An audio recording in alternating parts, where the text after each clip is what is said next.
welcome everybody. I think we're live. Also, my heart is beating. I almost fell off my studio stool right now and unalived myself. So that was fun times. Anyway, let's make sure good audio is good. So hopefully this will not be a repeat of last week's fail stream. We turned that around though. It wasn't that bad. Actually, do I have it over here? I think I have the finished B over here. Come here, B. Let's see what it looks like on here. Although the color's probably off. Colors. Why did you just... What just happened here? Hold on. My image just turned sideways. What did I hit on this? There we go. Got to fix that. Okay, here's the, oh, that screen is not working now. Hold on, I'm gonna have to deactivate. Oh, it's always nice when we start the night with, yeah, that's not working. Let's see.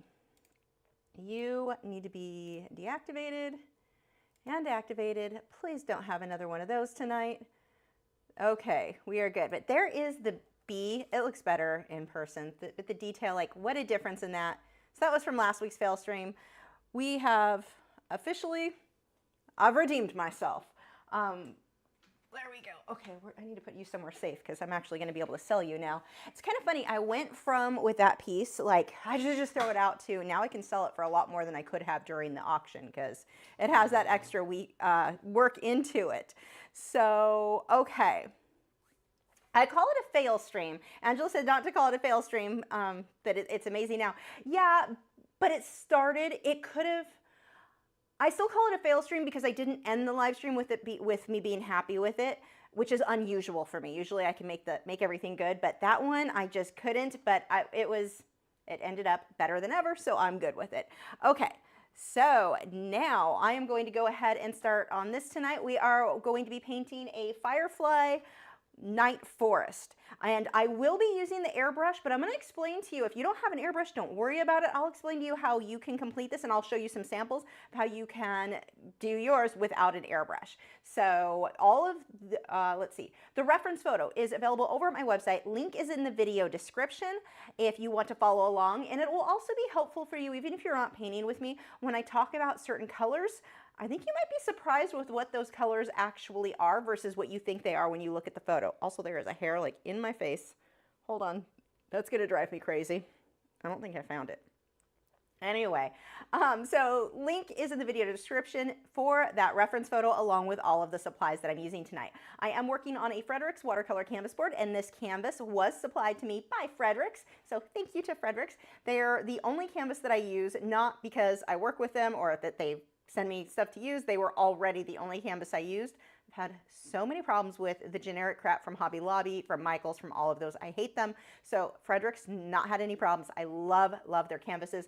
The reason I'm going with a watercolor canvas board versus like a regular canvas, because when I am working in acrylics, is that this is a super smooth canvas. So I can get just really, the blending, everything is just easy. The smoother the canvas is, the easier my techniques are going to be. If you find yourself struggling when you're painting, you can't get good detail, your edges aren't, like your tiny detail is just not looking good, it looks bumpy or rough, or you're having a hard time getting smooth blending, there's a very good chance it is the supplies you're using. That could be the paint, that could be the canvas. A smoother canvas works better for the techniques that I'm using. Now, if you do not have a smooth canvas, if you've already bought a bunch of I know, I'm one of those. I bought a bunch of canvases that were the Frederick's Red Label. And while, again, Frederick's is good, but it's a rougher texture than what my technique wants, I just throw a few coats of gesso on there, dry it, sand it with about anywhere between a 200 to 400, that range, grit sandpaper, and I'm good to go. I've got a smooth surface. The point is you want a very smooth surface, and that is why I'm using the watercolor canvas board. Okay, so moving on, we're going to start with just a background, and I'm going to go through this pretty quickly for these base layers because they're not, I don't want to say they're not important, but they're not, I don't need things to be perfect. What I do want is a nice purpley blue color. And what I'm doing on my reference photo, I have dropped that into Photoshop. And the reason for that, let's go with, no, I'll do the mid-tone first for everything. The reason that I have it in Photoshop is I'm able to use an eyedropper tool, and I have a video showing you how to do this. I'll put a link in the description when this is edited down for, if I can find it. But what I do is any sort of photo editing you have, you can use an eyedropper tool and see the actual color that you're trying to match. Because if you look at this reference photo, we look at that background and you're like, okay, it's a bluish color. It's actually a very grayish blue. I may not have caught that if I was going with what my eyes saw. The ground, that's purpley gray. That is not tan. There's no tan at all. There's gray and purple. Those are our colors. The green bushes in the background, not green. Those are teal. Like, it's so different. I may still use green, we'll see. But it often is not what we think it is, and that's where using, if you're struggling with figuring out what colors you are trying to mix, using an eyedropper tool with Photoshop or some photo editor can really help you with your reference photo figure out what colors you want. So in my case, I'm just going to use what colors were already on my palette. I don't care. I'm just going to mix some blues and purples. I am just stirring these together. I'm making a hot mess. And I'm going to grab, crap, one of these is transparent mixing white and one is normal white. I think that's the normal white. I guess I'll figure it out. Now I'm way too dark. Let's grab, I'm gonna have to put more white on my palette. Oh, I'm gonna need a lot more white. Let me grab that. So one of the things that you want to watch when you are mixing paint, I'm mixing a whole lot because I'm going to paint the entire background this color. Now see, this color here is way darker than what I want. So what I'm going to do is start out, I'm just going to pull these colors off to the side and kind of make a separate batch and then mix into it. So what's happening here, I'm fading from gray into these tealy blue colors. I've got multiple colors coming out and it makes it easier for me. Instead of stirring into one batch, I can pick the color that I'm really going for from this. See how I'm going to stir this into it. I'm not going to take a scoop, go into the middle and start stirring. I'm going to end up with way too much of not the color I want. Throw some purple, grab some of you. Some of these are starting to dry. I'm going to have to get more out on the palette. I'm just trying to use up my old paint, but I still want to mix a decent, yeah, I'm going to need a lot more purple. Let's grab that. This one is Quidonkadonk Magenta. If you are new here, yes, I know I'm not saying that right, but I can't say it right, so that is what I call it. And I'm going to get some Prism Violet. Deep Violet would work as well. Just going to toss some of that. I just want to get more of a purpley blue, so I'm going to tint that color by pulling it in. Same thing. See how I didn't just scoop and start stirring? I would have ended up with too much of not the color that I was looking for. So I'm going to, and I see that, Kristen, as soon as I get this mixed and painted, and while we wait for it to dry, we will be addressing that. I don't want to say it because the boys will get too excited. Let's see, how's this color? It's too dark. I'm going to pull some more white in there. Now I am kind of stirring it right in the center like I said not to, but that's because I know from experience I'm going to need a lot of white to lighten that to where I want. So let's check this on the canvas. It's a good color, but it is too dark. That color on my screen is not what it looks like. Mine is much more of a periwinkle blue, like a purpley color. So I'm going to mix more white and more white. There we go. That should work. And I'm going to mix some water in with that. And we are going to just, there we go. That is a, mine looks light blue on there. I'm going to have to adjust the temperature. But this is a beautiful periwinkle blue. My gosh, that is a pretty color. I am such a huge fan of periwinkle blue. It's like not purple, not blue. Okay, it's blue because it says blue in the title. You guys will laugh when you see the difference here and there. The color on my canvas is not what you were seeing on that screen.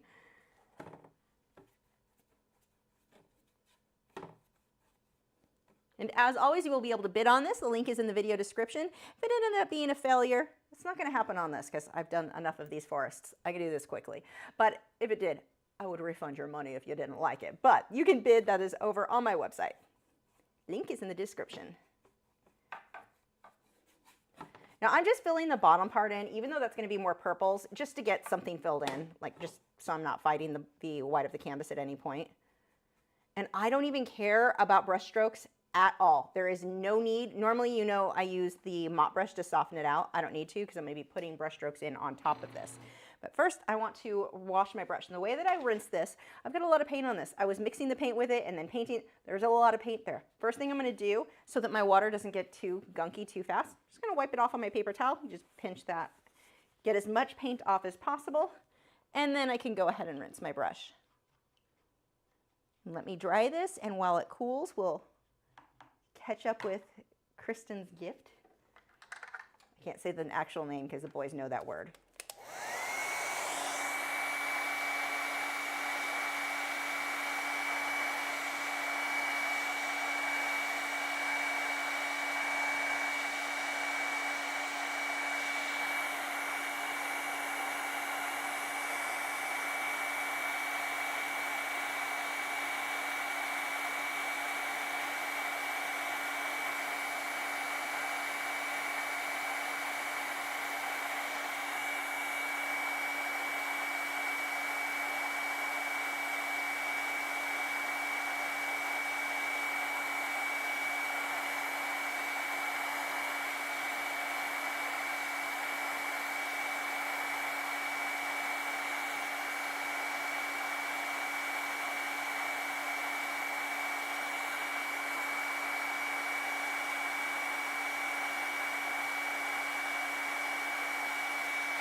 That color is not super great. I'm trying to adjust that as I was drying this. So let's go ahead and close that and see if I can. I'm sure I'll have to change as the lighting shifts in here anyway. But let me see.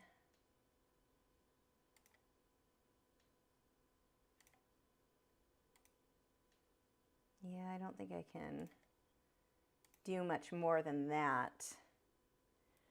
So what I will do is hold it up over here so you'll get a better idea. Is that dry? Yeah. Let's see if it looks better here.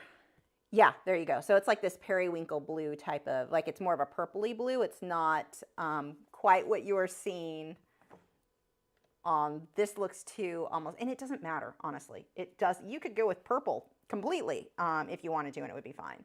So, okay, we had from, let me pull this up, from, oh, we've got two. Okay, we've got two coming. I'm saying it quietly. From our first, so we'll do two rounds, which is perfect because I need this to set before I start painting anyway. So first we had from Kristen, a super chat.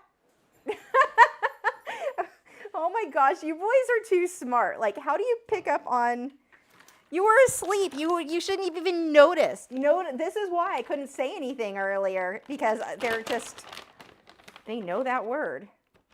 Okay, so this is your first one.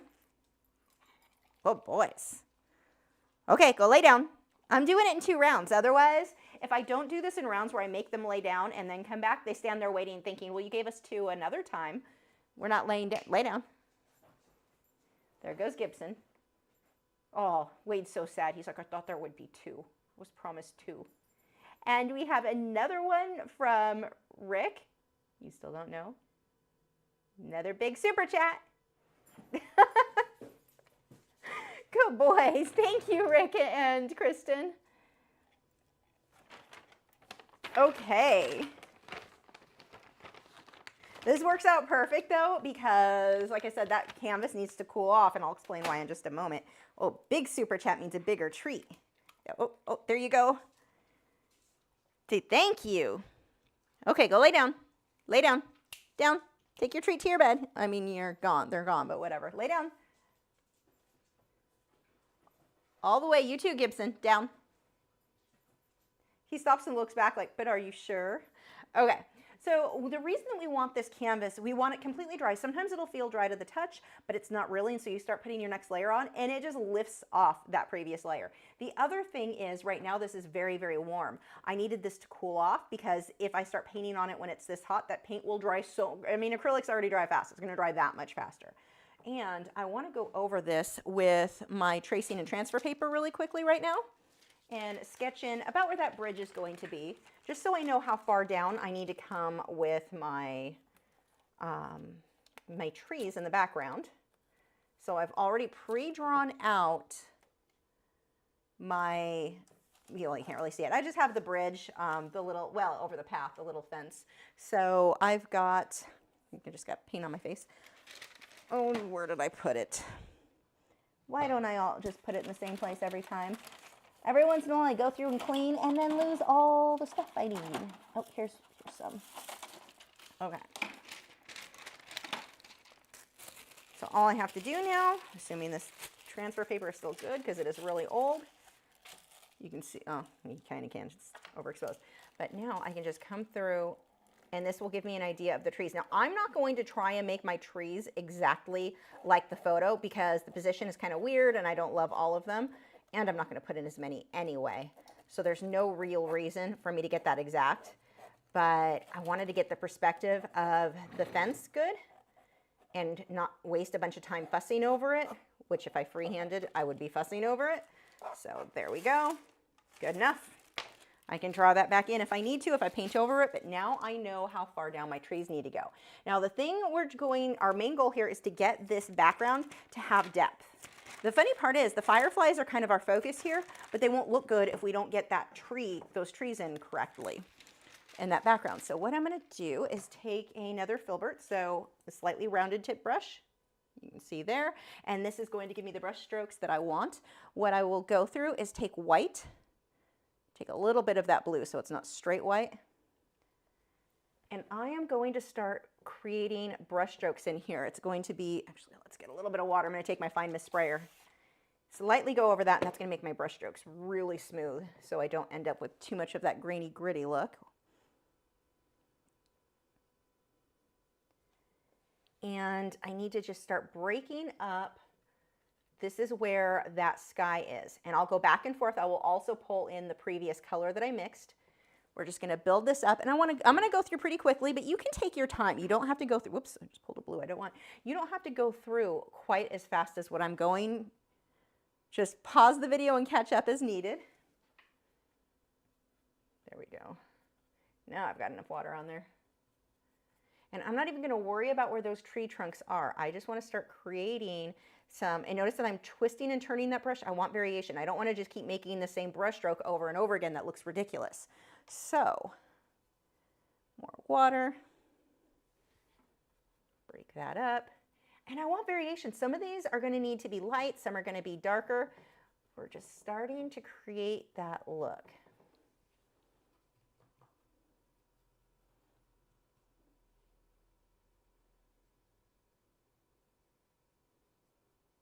Gibson, stop huffing. Lay down. Lay down all the way. Yeah, I hear you huffing. Lay down. Or completely ignore me. Good dog.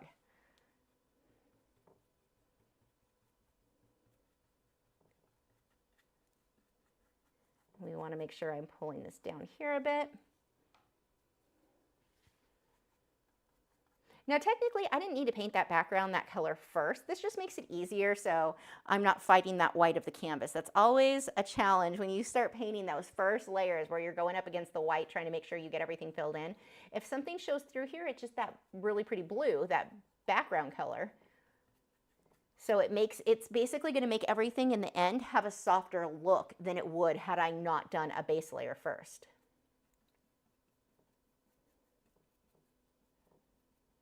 And some of these I want smaller brush strokes, some are going to be bigger.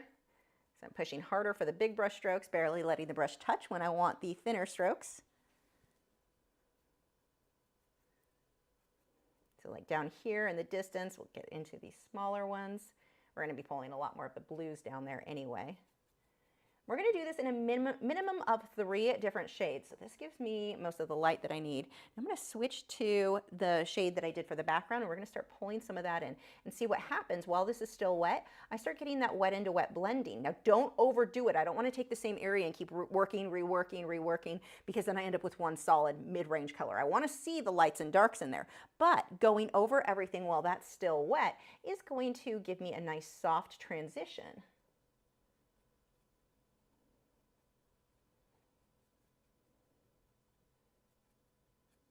And we need these brush strokes showing. So very different than you're used to seeing me work. Often I'm trying to blend out the brush strokes, but here for this, they'll give you the illusion of being trees in the distance. Now I've seen a lot of people do the sponge technique, and you can take a sponge and just kind of dab, but honestly, it's such an amateur look in the end. It's pretty noticeable. I'm not saying you can't make a sponge look good. I'm just saying most of the time when people use a sponge, not looking so good. You're generally better off creating trees and such with your actual paint brushes. There are always exceptions to everything, but when you see, there are a lot of videos on YouTube where they'll use random tools. There's videos where she's holding a fork up against the painting like she's painting with a fork. There's a reason we use paintbrushes, because they work. Those videos, great for clickbait. I get it, because I always click too to see what's going to happen. So they're genius in that aspect. But like, if you want to create a good painting and not something that has a very amateur look to it, use your actual tools. A kitchen sponge, or even, I used to try to create the look of coral with a sponge, like an actual spongy one, the art type sponges that are like, they're good shapes. You could use it as a base if you went through and detailed it, but it's like, it's not even really saving you time. In order to make that look good, you're gonna put so much time trying to make it not look like a sponge. So most of the time, I'd say go with your paintbrushes. They will typically look better. You see how I'm just gonna keep building up.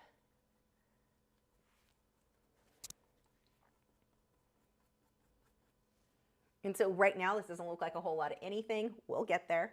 Okay, I'm gonna start creating some of the trees in the distance. I'm gonna use the same brush, but I'm gonna hold it to the side so I get these thin lines. Actually, do I wanna dry this? I think I do. Hold on.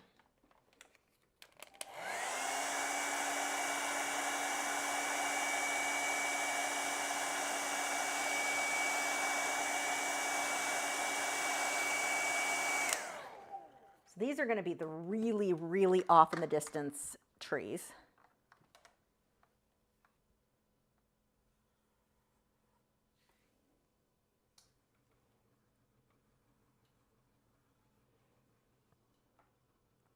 They won't really start looking like trees until we build up the foreground. Notice that everything's just with like 2 shades right now. My light that or the medium, the base layer, then we did the light, and then that base layer, same color, is the dark that I'm doing right now. These are very far off in the distance. We do not want these to be strong. The next stage, where we go a shade darker, that's when things start looking more tree-shaped. I mean, I guess these are tree-shaped, they just don't stand out that much.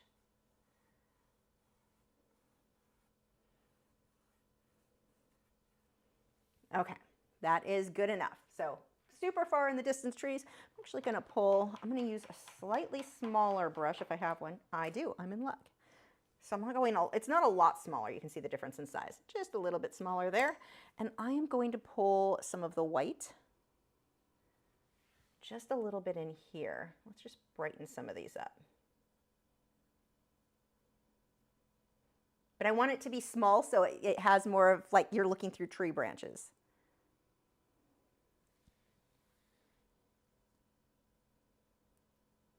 Now, right now, everything's going to seem like it's too light. We're trying to make a night scene, so we need things darker. The foreground is going to be so much darker. So this is the off in the distance lightest area.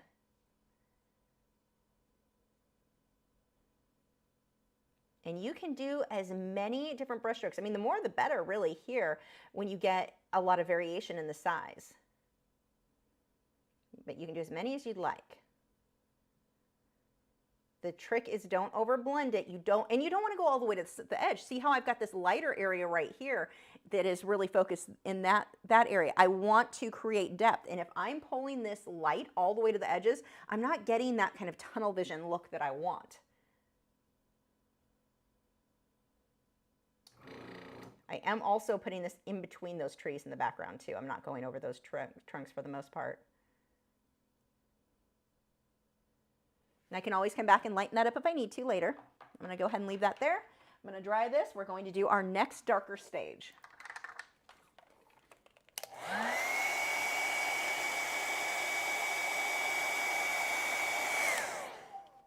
or mostly dry. This one isn't that important that it be perfect, but I need to get a darker shade now, and I can use that same brush. Let's see how much darker. I'll use my handy Photoshop tool. I'm gonna have to pull a decent amount of purples in with that blue. This is cobalt blue mixed in with, ultramarine would also work, mixed in with those violet and magenta colors.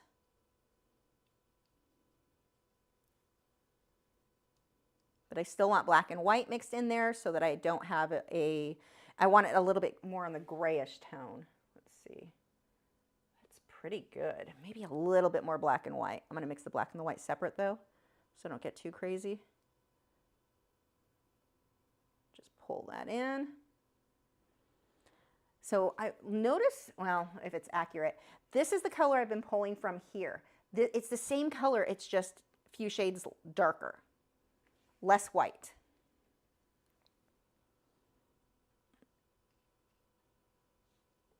And hopefully though, if it's a little too dark when I go on the canvas, I'll just pull a little bit of the previous color into it. So I'm going to start with some tree trunks. Yeah, that is a little dark. So what I'm going to do, just mix the two. I'm not stirring them completely together, just in between. Let those two pull into each other a bit more. Let's see now. Much better. Need more water though. I'm going to clean that brush. What happens when you've been mixing paint, I like to mix my paint with my brush for most things. I rarely will use the palette knife. When you use the palette knife to mix your paint, you're typically going to end up with a whole lot of, hold on, my easel or my air compressor is pushing against something it shouldn't be. But you're going to end up with your brush being too oversaturated, like it's full of too much paint. So when I mix the color, I still want to use that same brush. I just rinse it out first, wipe it off, and then rinse it out, and then reload it before I go onto the canvas. Well, I'm almost now too light. Now that I've rinsed the paint off the brush, let's reload from the darker section.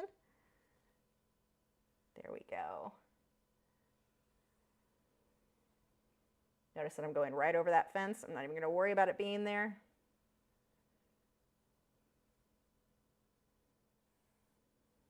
I mean, all this is going to be behind the fence. We're going to have the bushes and such in front of it.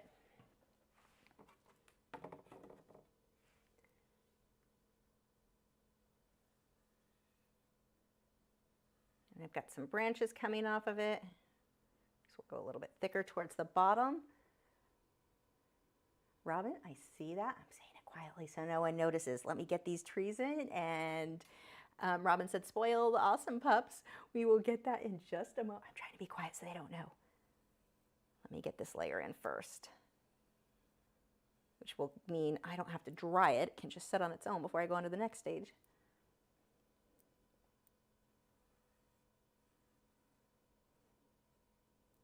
I don't want that one coming down as far. Let's take another brush. And I just used that brush with water, used it like an eraser to lift some of that where it was down farther than I really wanted. Now, I don't want to completely go over where my other tree trunks were. Make sure some of those are showing in between when you choose where you're putting these.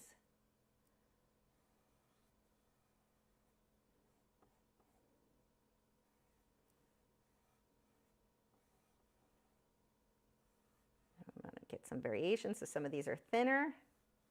I'm going to use a liner brush or a round brush, either will work. And we're going to get some branches in. Do I have, where's my round? That one will work. Let's start getting some of these little twig branches, little guys.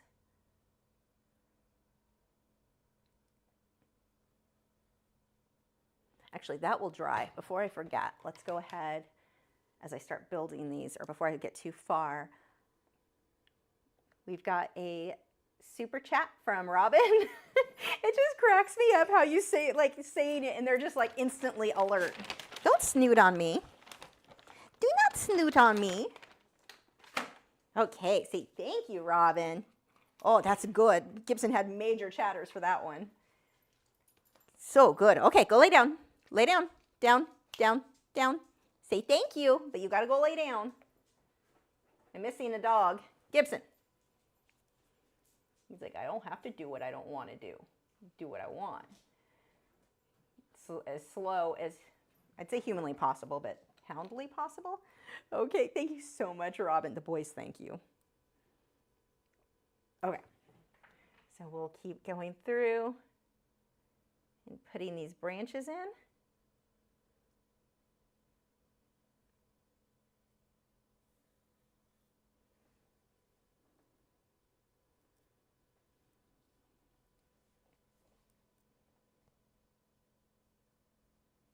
Notice where I'm holding the brush. I'm holding it kind of in the middle, all the way in the back would work too.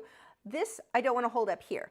That would actually give me less control. By holding it at a distance, I've got so, like I can make a long brush stroke, whereas if I'm up here, I can't, like, I'm not going to make as long and nice of a stroke there. I actually have way more control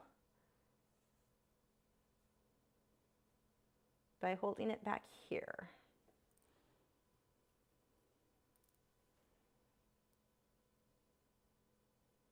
Same thing, pushing harder and then less and less pressure as I move up that branch. That way it's thicker at the base and thinner as it goes up. The harder you push with your brush, the thicker that brush stroke is going to be. Make sure that they're overlapping each other quite a bit too.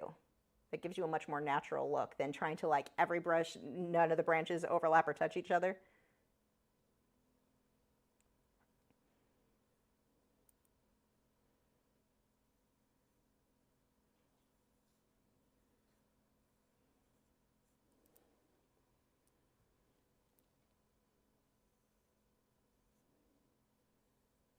Okay, that gives us a decent amount. Now I want to come through. I'm going to take a stiff brush and I want to start getting the hint of a little bit more defined strokes for the tree. So what I'm going to do, this brush is fairly stiff, pretty damaged. I intentionally never clean this one very well. Never use soap because I want it to be more stiff. I'm going to give us the hint of some trees up, or leaves up here.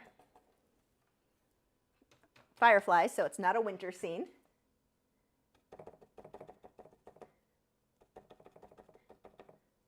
And this is another area you could use a sponge if it's small enough here. This would be one of the cases you can make that work, but I still feel like I have more control with a paintbrush as long as the paintbrush is nice and damaged like this one.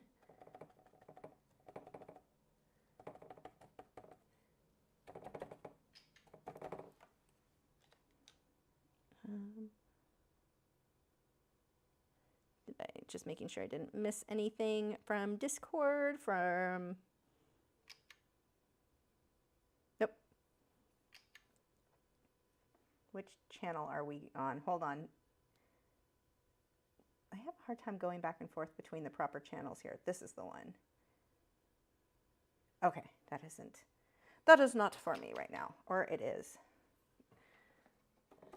Whoops, that was a little messy, so we'll just dab that a bit more. Few more guys back here. You can see now where it just starts building that depth. Like, we did not do much yet, and look at how much depth this already has. And we're going to put a bunch down towards the bottom here.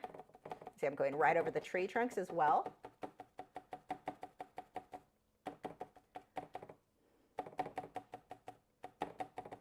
I want the edges filled in a little bit darker, so again we have that center that's lighter.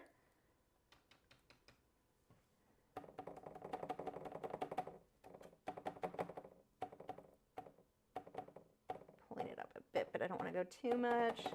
Okay, now I'm going to go ahead and do where the road is going to be. So I'm going to rinse this brush.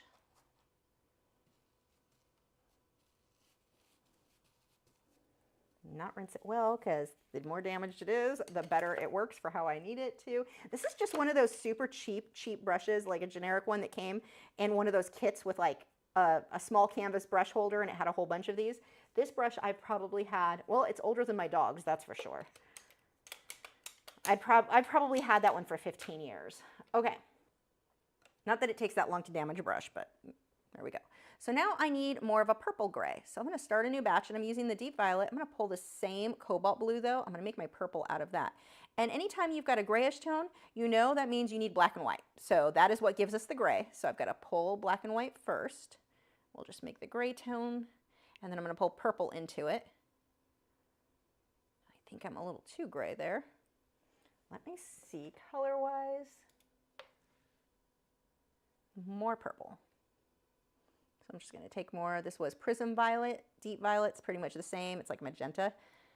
If you've got purple dioxazine, that would work fine as well. That works. I'm going to need lighter areas, but we'll just go side to side because we want this to look like a road. I don't want a bunch of diagonal lines. What paintbrush brand do I use? This one, okay, so I don't like generic materials. I'm not a huge fan of Hobby Lobby for their customer service, for the materials that they got rid of all the good stuff, all their generics. But this is one generic. I love their generic paintbrushes. I like these. I really like Simply Simmons as well for like low price, but they work really well. So these are the ones that are listed for oil / acrylic. They are probably my favorite. They're closer to Simply Simmons.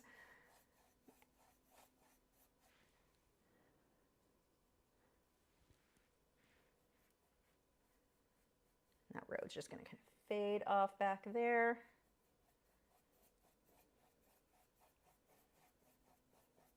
And I want to get a bit darker, so I'm going to mix the same colors. There's some more black, some more white. I got way too much red in there. I want the edges to be a bit darker. Not dark enough. Grab some more black. There we go. Right through here. I'll have to draw the fence back in, but I still, because I had that marked in, I know where it goes, which makes my life easier as far as where I want to place, like where should it be darker, where should it be lighter. I can see enough. And see how I'm pulling this? I want streaks going side to side here between the light and the dark, and I'm going to come through with even more light too in a moment. I want to darken up where I know that I want my, I don't want this to dry, so I'm going to take my fine mist sprayer. If you don't have one of these and you paint with acrylics, you are missing out. Light mist, and that is nice and wet. And I want to make sure I've got right along the edges will be darker there. Again, a little bit here. Let those brush strokes show. Don't try to overly smooth it. I want streaks here. One of the biggest mistakes people make when they're painting with acrylic is that they start to blend things. They think it looks good, and then they can't stop blending the things. Stop blending the things. We don't want it that blended. We want to see variation with the lights and the darks, and we want to see the road. Now, right now, too dark. So what I do on purpose, that isn't an accident. We want it that dark right now. All I'm going to do, rinse that brush, take some white, can mix that a bit with the color that we already had, and now I can lighten that up. I need way more white.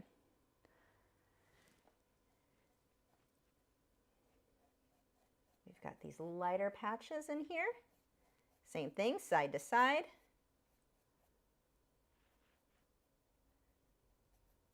A little bit in between where that fence is. Let those brush strokes show. Now these horizontal lines have to be perfectly horizontal. You do not want them slightly angled. It's not going to look cute. It just makes it look like warped in a not cool way. Try to keep these more horizontal. You want them parallel to the edge of the canvas there. A few patches that are a little bit lighter over here. Okay, and I'm going to flick what will look like a little bit of sand and dirt in there. It can stay wet, that doesn't matter, but I'm just going to take some, whoop, that's not the right white. I want that white, a little bit of water. I don't want too much of the light because I'm actually going to do most of this with the dark, but I'll do a little bit. Don't overdo it. I'm going to flick so it starts to look like gravel and sand and dirt. Only in the foreground, not back here, because back there you wouldn't see that level of detail as you move your way back. We're just doing some up here. Now I need to go to the darker color. Actually, let's rinse that first. These brushes, the stiff brush, as it starts to get too wet, it's not going to work as good for flicking paint. I'll have to switch to one where I have not overly saturated it with water. If you do that and it's too bendy, it just doesn't flick paint well. Oops. Like we're starting to get that to that point. I also need that paint thinned out with a decent amount of water. If it's too thick, it won't flick either. So I'm just using black here. Yeah, see, like it's too wet, so it's taking a little bit more to get it to show up. And then I'm gonna smooth that out just a bit. My brush is a little bit wet. Just smoothing those little pebbles.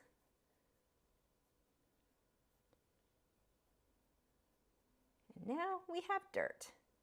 I don't want to overdo that because I still want it to look like dirt. Like if you keep blending it, you lose those little speckles we just did. Okay. Next, we have these teal bushes in the background. We're actually doing pretty good time-wise here. Big improvement from last week. Okay, let me dry this though.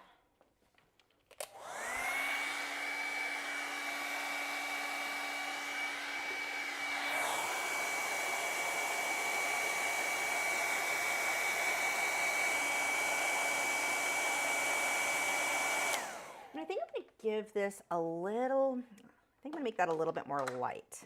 So actually, I want that more dry then if I'm going to make that lighter.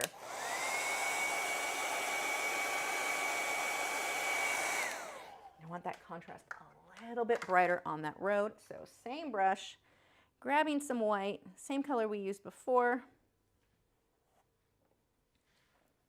I'm going to lightly go over this.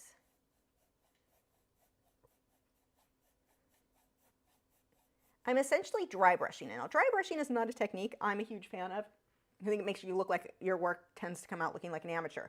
But on this type of canvas, it's so smooth, it doesn't look like I'm dry brushing because it is that smooth. So dry brushing is where there's not a lot of paint or water, so I'm not like it's blending, it almost looks wet into wet. But if you're using a rough canvas and you dry brush, it catches the tooth of the canvas and it's bumpy and you look like an amateur. That is what dry brushing in 96% of the time is a technique used by amateurs. There are exceptions. There are in lots of paintings, there's going to be a time where dry brushing is the right call and it will look amazing and doesn't look like an amateur. But those are few and far between. More often than not, like a lot of the books that I used to, this is why I never really got into art books. Most of them were like, oh, you're an acrylic painter, you've got a dry brush. Let me show you this cool technique, and then you're going to use it on everything. And now you forever look like an amateur because the book told you it was good, so you trusted the book. Now everyone on YouTube is teaching you dry brush everything, and it's like, why are you creating, like it doesn't look cute. Someone's going to get mad at me because they love dry brushing, but I'm telling you, if you love dry brushing, your work probably, we could make it so much better. We could so much better. Anyway, moving on. So that is good. We are now going to get the bushes. Actually, I need one more stage before I start the bushes of the darkest of trees. So let's do that first. And I need the same colors I used before, but darker. So we're going to take a bit more black. Now I'm darkening everything with black. Black is not always the go-to. That's what you would always want to darken things. It's just in this case, because we want that somewhat desaturated look, it is the right choice. But don't think that just because you want something darker, always go to black. In many cases, that would not be the case. How many times can I say case? Let's see, is this dark enough? Ooh, that looks good. And the color, the other thing, the color is slightly more saturated. It's not as gray. Great, because it's closer to the viewer. That makes more sense. So let's get a few thicker trees in here. Oh, that is not purple enough. As I put pressure on that, I don't like it. I'm going to grab some more purples. Much better. I need some more water on that brush though. I'm starting to get a dry brush look up here. You know, the amateur thing I was talking about. Yeah, hi, I'm a pro. But it's one of the things, like if you were to go to an art gallery and you see acrylic paint, if they have a lot of acrylic paintings in there, most of them are not taking an artwork that was dry brush. That is kind of your, I'm a beginner sign.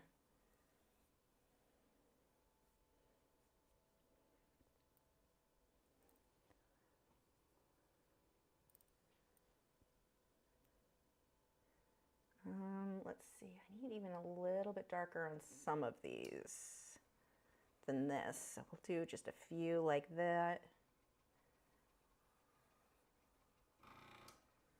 And then I'm going to go even darker. Too dark. Stir it out from the side. This is harder because I'm really using very old paint. just to use it up and mixing from that. I mean, I'm getting the color I want from it. It's just I'm making a friggin' hot mess is what I'm doing.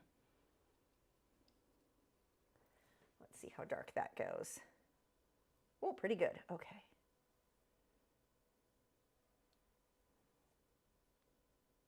I do need to clean that brush though and reload it because it's too frayed. Let's get that in better condition.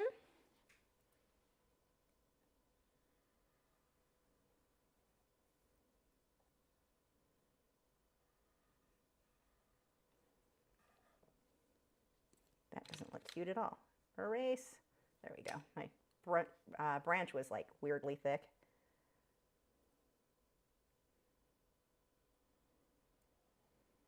And see how we have so many different levels of light to dark going from the lighter trees in the background to the dark.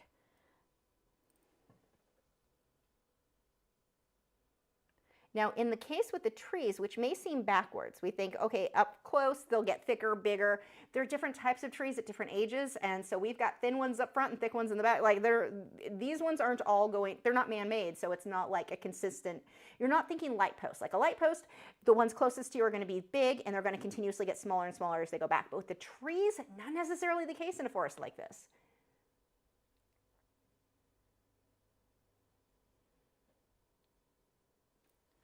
We're even going to get a few little twiggy guys in there. I'm going to rinse that brush.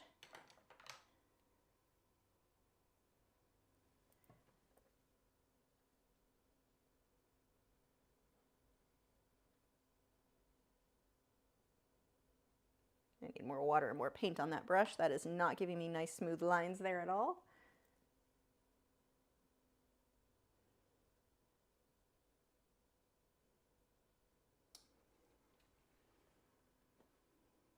I want to show you what this is looking like right now because, as usual, the color is not quite the same on the easel. We've got more of the periwinkle, the grayish tones. The light is really bright. I'm trying to get it where the glare isn't so bad. We're getting some nice depth in there.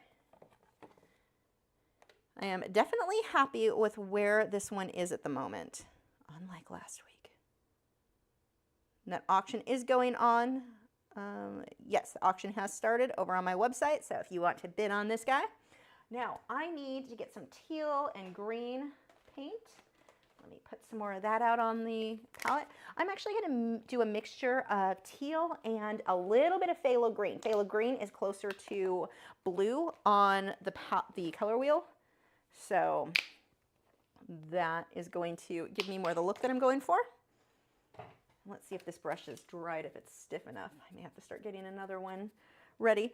Now this I want to do in the same way. We're back here. These ones are going to be more light, and when I get up close, we're going to get darker with that color. I'm going to actually mix this with a different brush. So I've got some green with some phthalo blue. Let's pull some white, a little bit of black so that it's not too saturated. It's kind of off to the side, but it's more of an aqua color. And we're just going to dab some of that back here.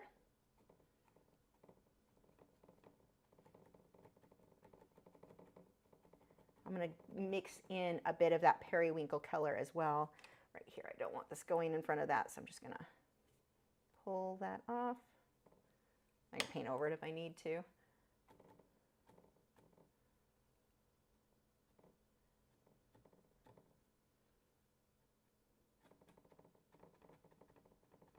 Yeah, some of these trees I'll have to paint over a bit.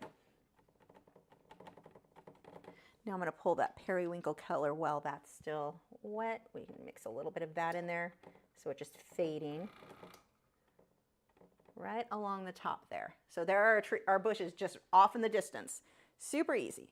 Now as I move forward, we're going to get to a darker color, but it's still like, it looks green, right? I barely used any phthalo blue or phthalo green. That is almost all turquoise.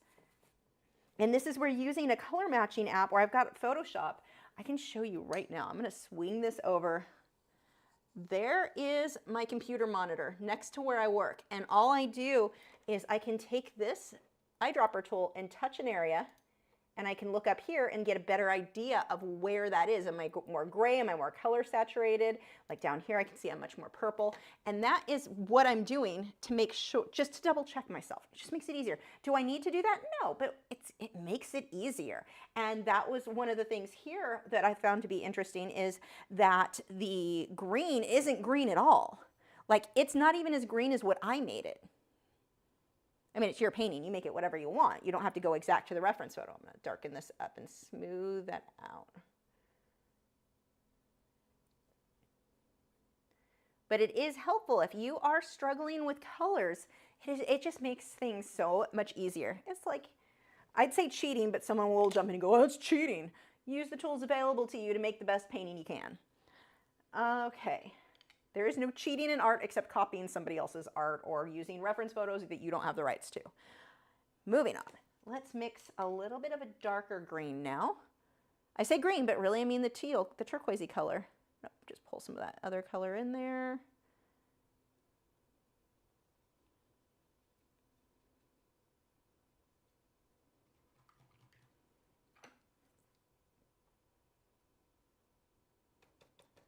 Mix some black into that.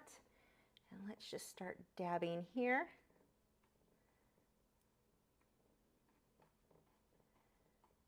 So we've just got some bushes up front, and I basically double loaded this brush. It has some green. Well, I keep saying green because my brain says this is green, but it's not. It's some turquoise and some black in there.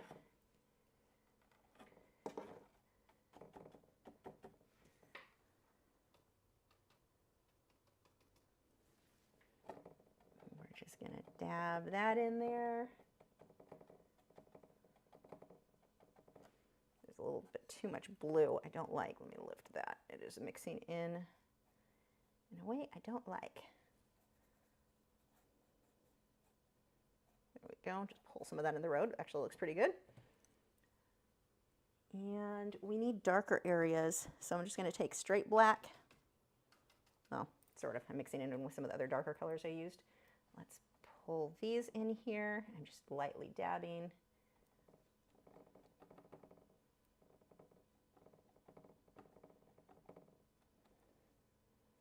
We're almost at the part I'm looking forward to the most, putting in the fireflies.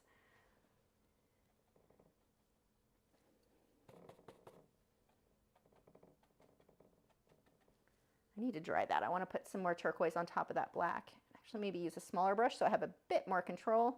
This one is getting too wet, so it's not really giving me the results that I want. Let's dry that.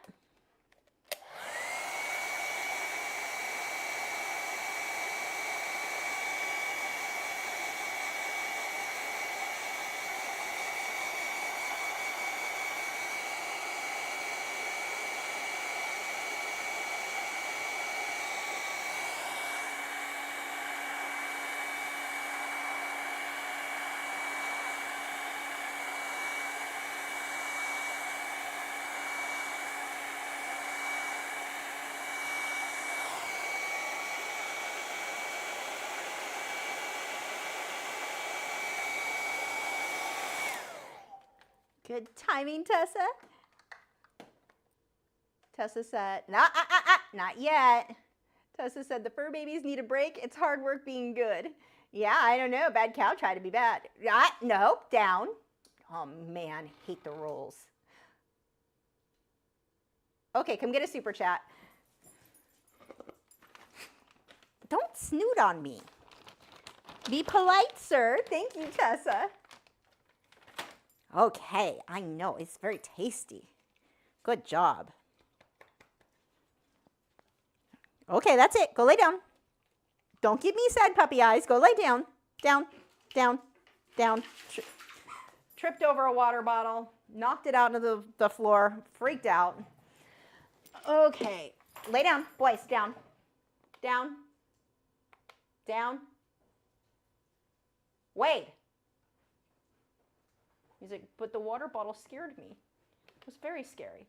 Okay. Thank you, Tessa. Okay. Rob said, see, Wade is such a good cow.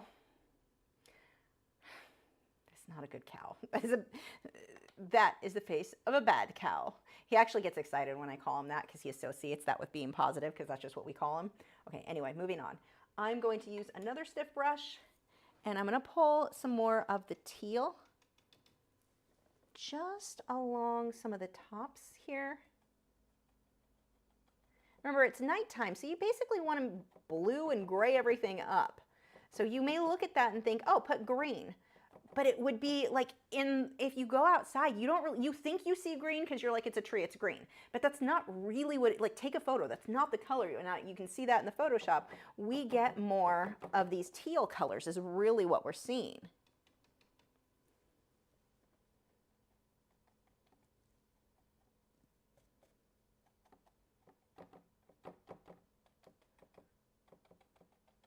So I'm just kind of making these clumps and clusters between the lights and the darks in here, just to break up those trees. We'll break up this line as well.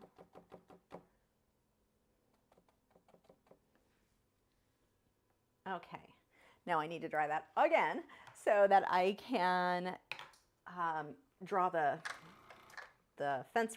We don't even need to put the fence. I don't know, it just gives it such a fantasy type feel. I just like this random railing, whatever.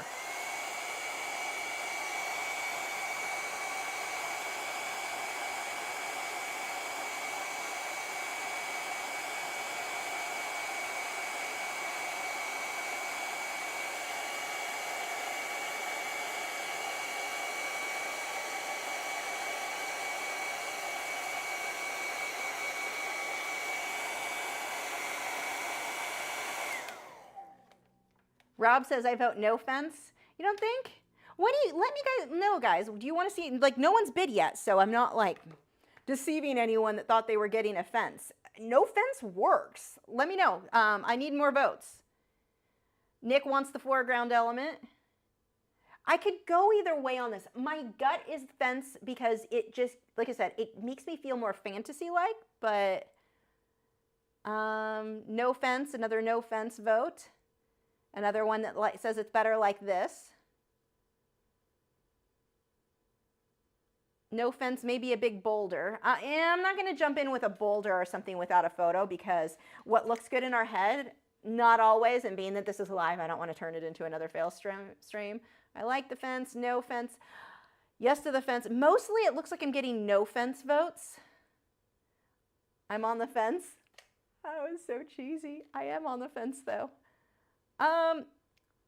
Angela's using caps. She seriously wants a fence. I tell you what, whoever wins, tell me if you want a fence or not. Like if somebody bids on this and you want me to add the fence, I will add that fence for you off camera, obviously, but I will add it in.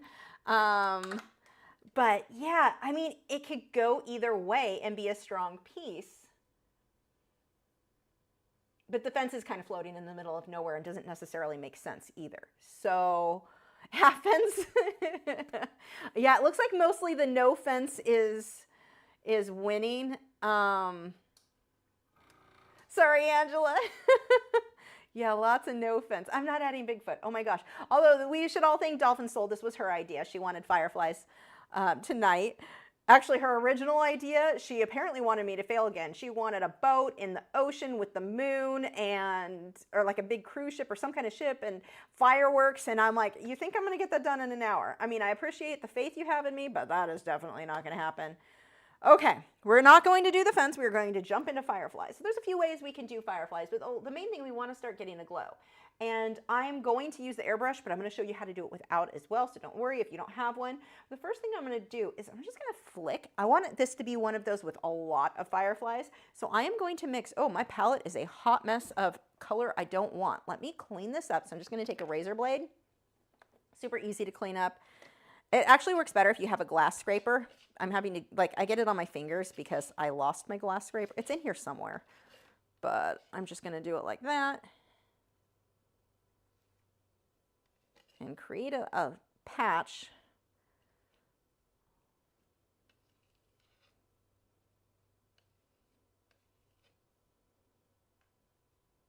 Okay.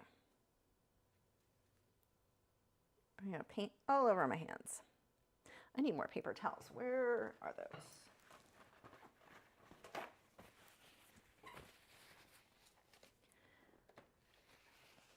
And because I'm using yellow, I'm gonna be a little bit more careful than I normally am, and I'm actually going to wipe the palette down with a wet paper towel because I do not want that mixing in.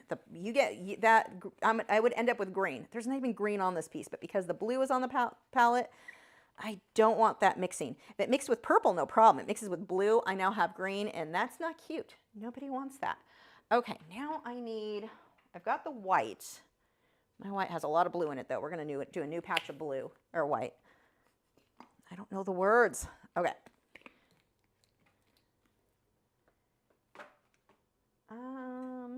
And I need some yellow.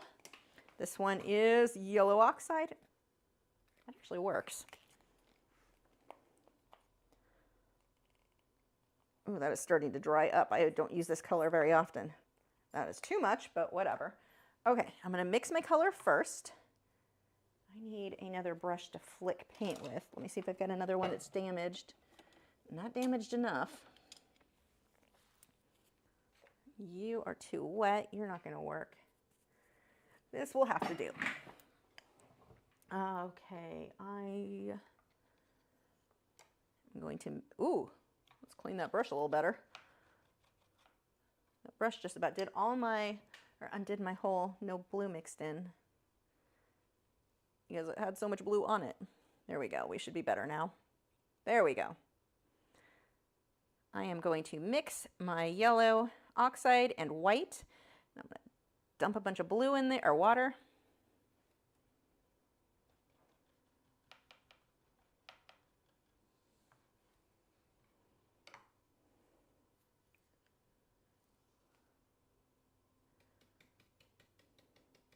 And I'm going to start by flicking the ones in the background. I just want some light so it looks like they're off in the distance.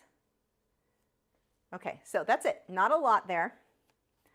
That doesn't really show on the screen, but whatever. The rest I'm going to hand paint in.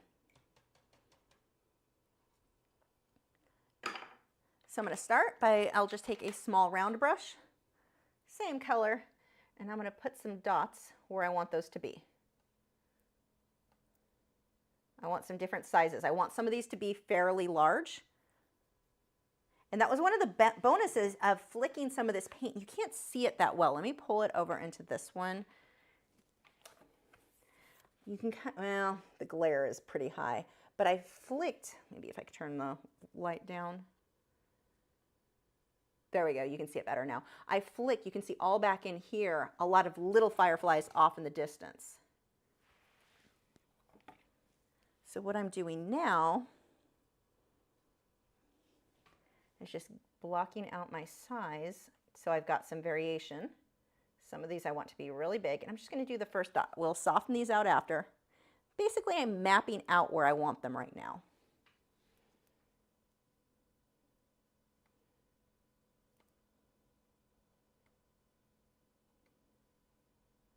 Don't make them all the same size and cluster some of them together. We don't want this to just be like random. Oh, I'm not even, wrong camera.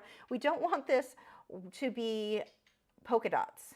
I bet that message was Nick letting me know I didn't have the right camera up. How much you want to bet? Yep.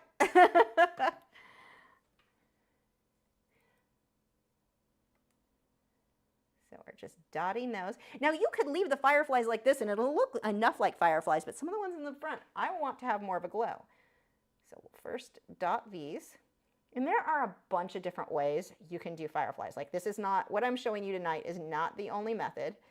I'm going to show you two methods.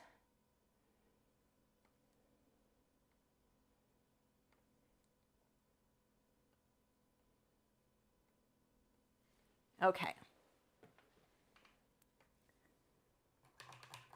Now I need to dry this.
That's probably okay. Worst case scenario, it's not, and I lift off some of the Firefly and repaint it.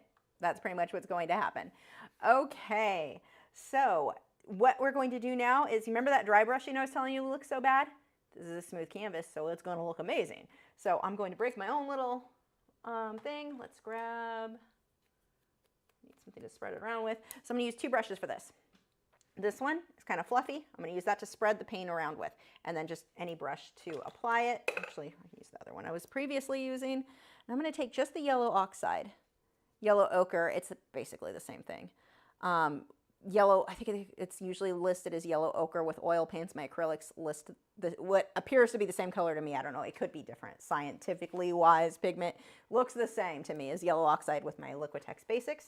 I'm going to go around the edge, actually over the Firefly and the edge, right around. You can leave it like this, so it's a harsher line. I don't know if I can zoom that in. Actually, let me blend that before it dries too much. I'm just going to smudge out the edges. See, I waited too long and I create a circle. Let me wipe that off. Actually, since I'm going to wipe it off, I can zoom in then. And we'll do that again. See, good example of something may not quite work the way you wanted. It doesn't mean it's bad or wrong. Actually, let's do it with this one.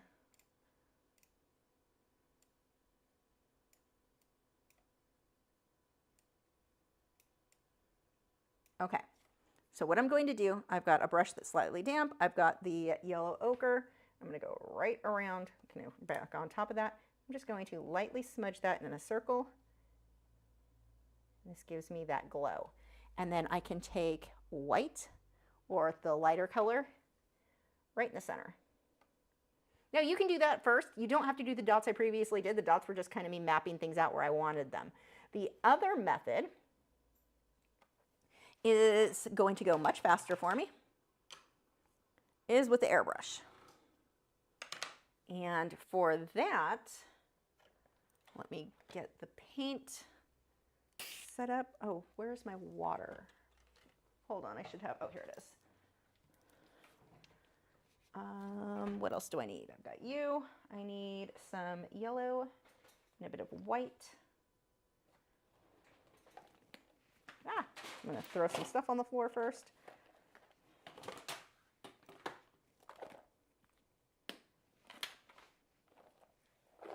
Yellow. Where's my white? Here it is.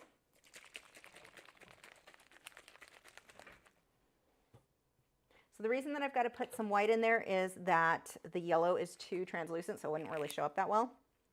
First, I'm going to put a couple of drops of, if I have it, maybe not, nope. Huh, where did I put it? Oh, it's right in front of me. Airbrush Flow Improver. This is going to help my airbrush not to clog up by putting just a few drops in there first. Then I'm going to put a few drops of white paint. And then this one is Dairy Light. Ah, the Dairy Light yellow made up color, I swear, is made up. That isn't, but I'm not educated enough to know that. Is a real color. Sorry, Pan Pastels. You've proven me wrong. I saw that color on Pan Pastels recently and was like, why do they call it that? That's a made up thing. And someone explained what it comes from. I still insist it's a made up name. Just call it yellow. Paint flowing. Okay. And I can just go through here. This is more white than I want it to be. I'll just airbrush yellow on top. I'm just going to go right over all of, let's see, there we go. So I'm getting this really soft glow. And I'm not going to obviously do this on the teeny tiny ones. I just want this on the bigger ones that I hand painted in.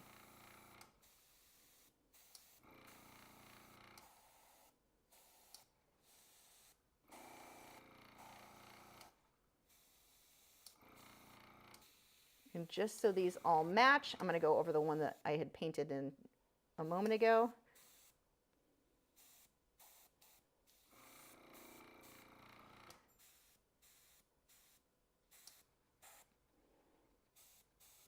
Now that is way too white, so what I'm going to do is rinse my airbrush really quick. And I'm going to change this out to just straight yellow.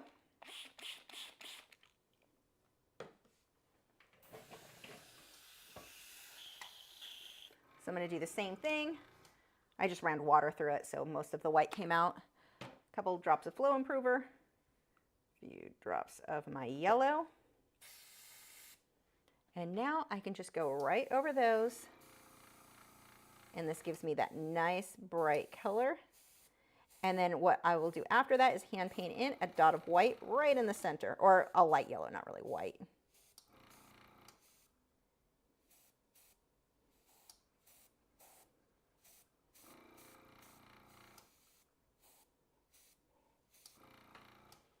There we go. Now let me rinse this. So that is it for the airbrush. You can see how much faster that went than if I had gone through and shaded by hand everything. It's not even necessarily that one method is better than the other. They're just two different ways to accomplish something very similar. I don't know where my airbrush cleaner is. Shocker. Okay, you're just gonna have to set like that. Okay, now I'm gonna go back, do the same thing, take my smaller brush and get that light center.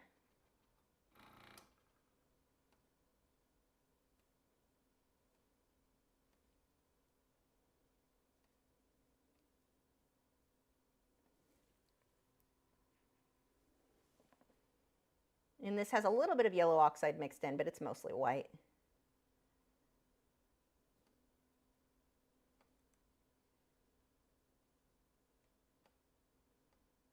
This light center is very important because this helps you really get that glow look that if you didn't hand paint that in, you could do it with the airbrush if you've got a small enough needle, but this is going to make a huge difference in looking like it's more of a glow. Which is dotting the center of those. There we go. That is it for this one. I need to sign it now. So I will sign that with a liner brush. And I'm going to just move this down here so we can see the bottom. And just to make sure my signature looks like my signature and I don't have to erase it again like I did recently, let me find a white, oops, let me throw things on the floor is what I'm going to do. I need a white charcoal pencil. I'm going to hold this actually in my lap first, but all I have to do is use this pencil and sign my name where I want it. First I need to decide which side I want it on.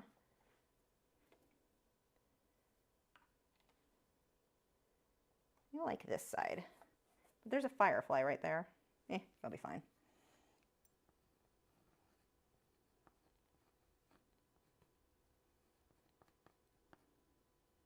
Okay, so I've written my name with the pencil. So now it looks completely like my name. I don't have to undo, like, it's very easy. All I have to do now is trace over that.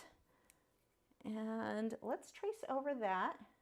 I was going to go with the yellow because it's already mixed and out, but I think that would stand out too much. I'm just going to do like a lighter, the periwinkle blue works.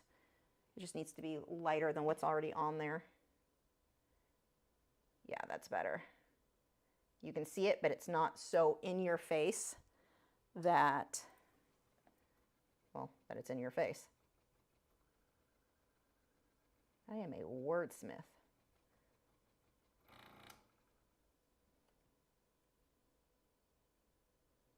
Make sure when you sign your name that you are leaving room because the person who buys this would want to frame it. You're going to have a little, maybe 1/4 inch, maybe not that much, but you'll have a little bit where the frame overlaps there.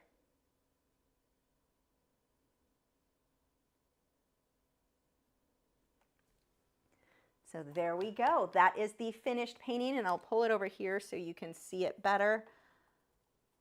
I really like this one. That is definitely a big improvement from what happened last week. So there is the finish. The color still isn't as good as in person, but I'm going to have to kind of tilt it to the side so you don't get too much of the glare. That is too bright. That's probably a little bit closer to what you will see. So there is our finished firefly painting.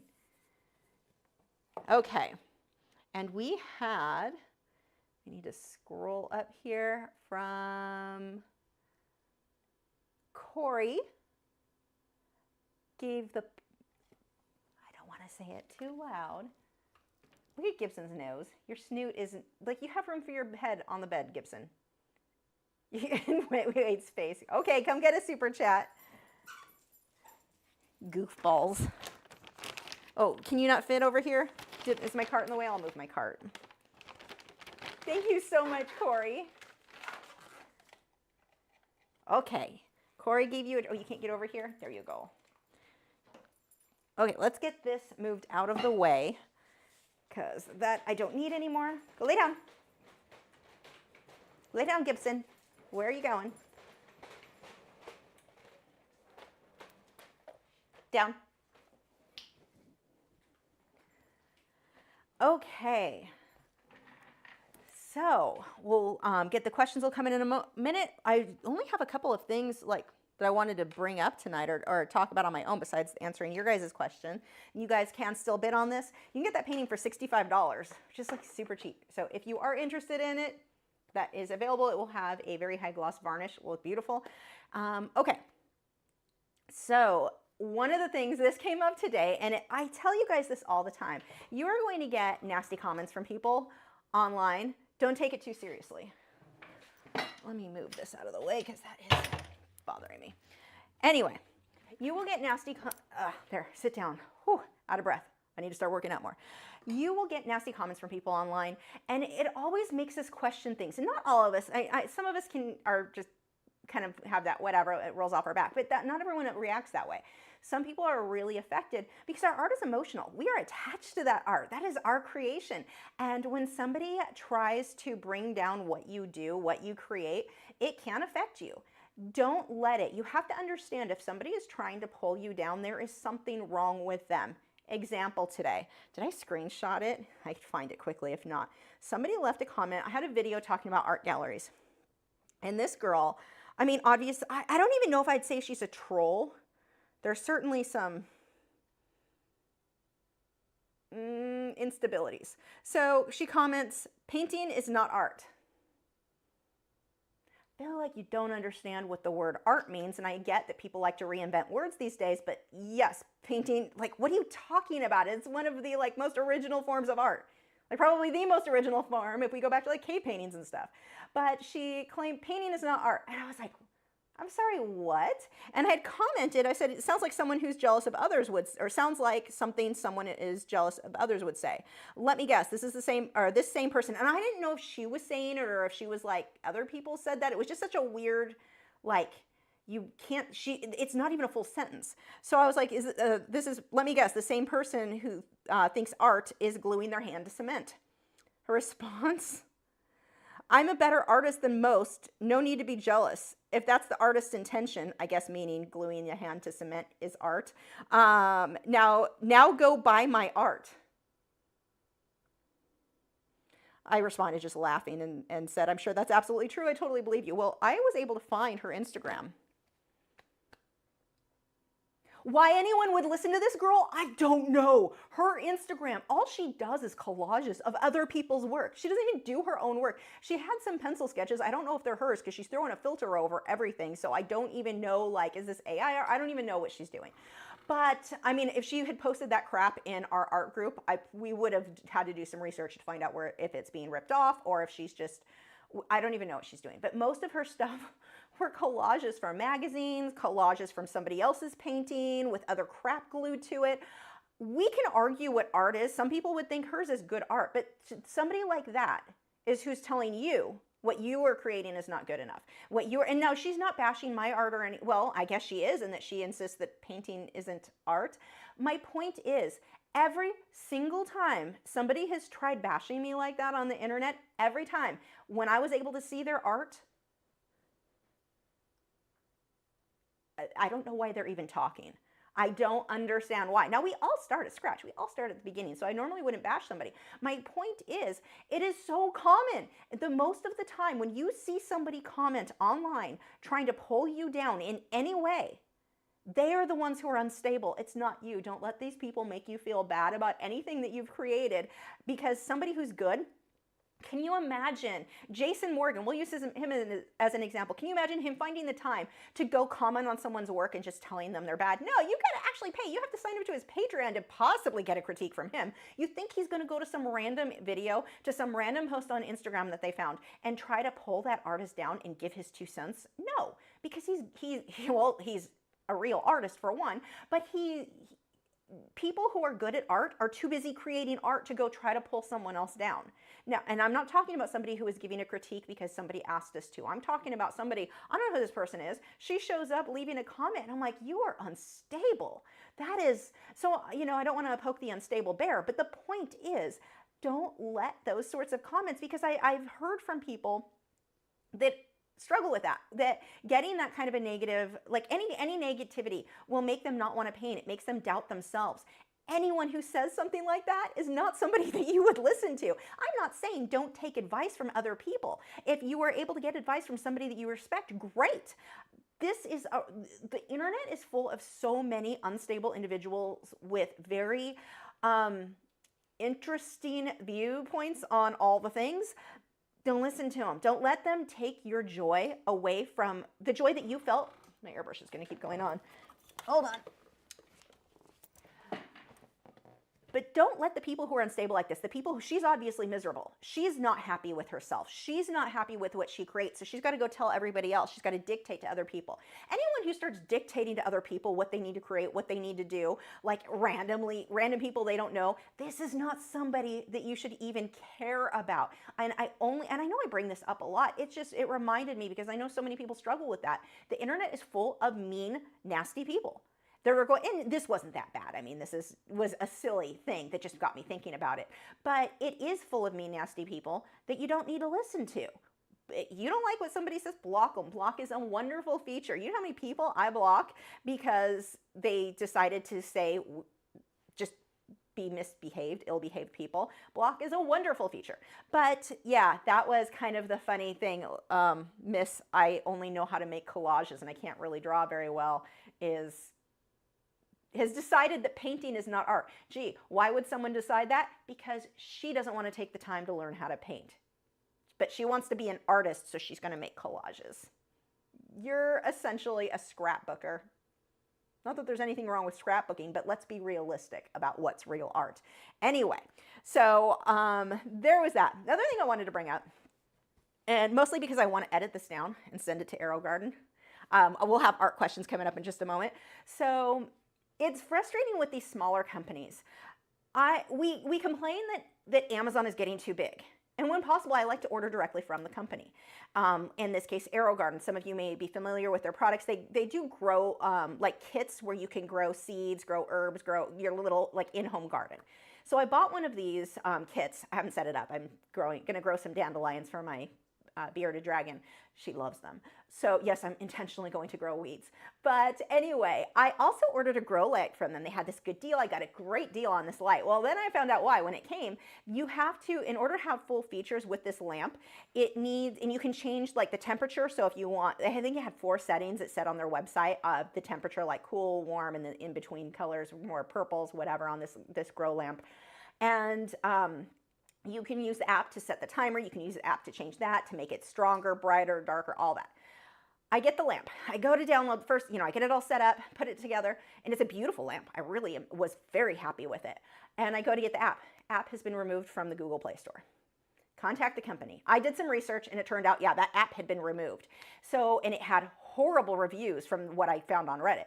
So you sometimes can't find information on Reddit, believe it or not. So anyway, I contacted the company, told them what was going on. They told me, first, they thanked me for getting back to them, gave me some BS and whatever, telling me it can be used without the app. I bought it because of the control the app had that the lamp itself does not have. With the lamp without the app, all you can do is turn it on or off and change it so it's brighter or darker, but you can't change the color temperature. You need the app to do that, which is what I wanted this light for and not just a random grow light I found on Amazon for cheaper.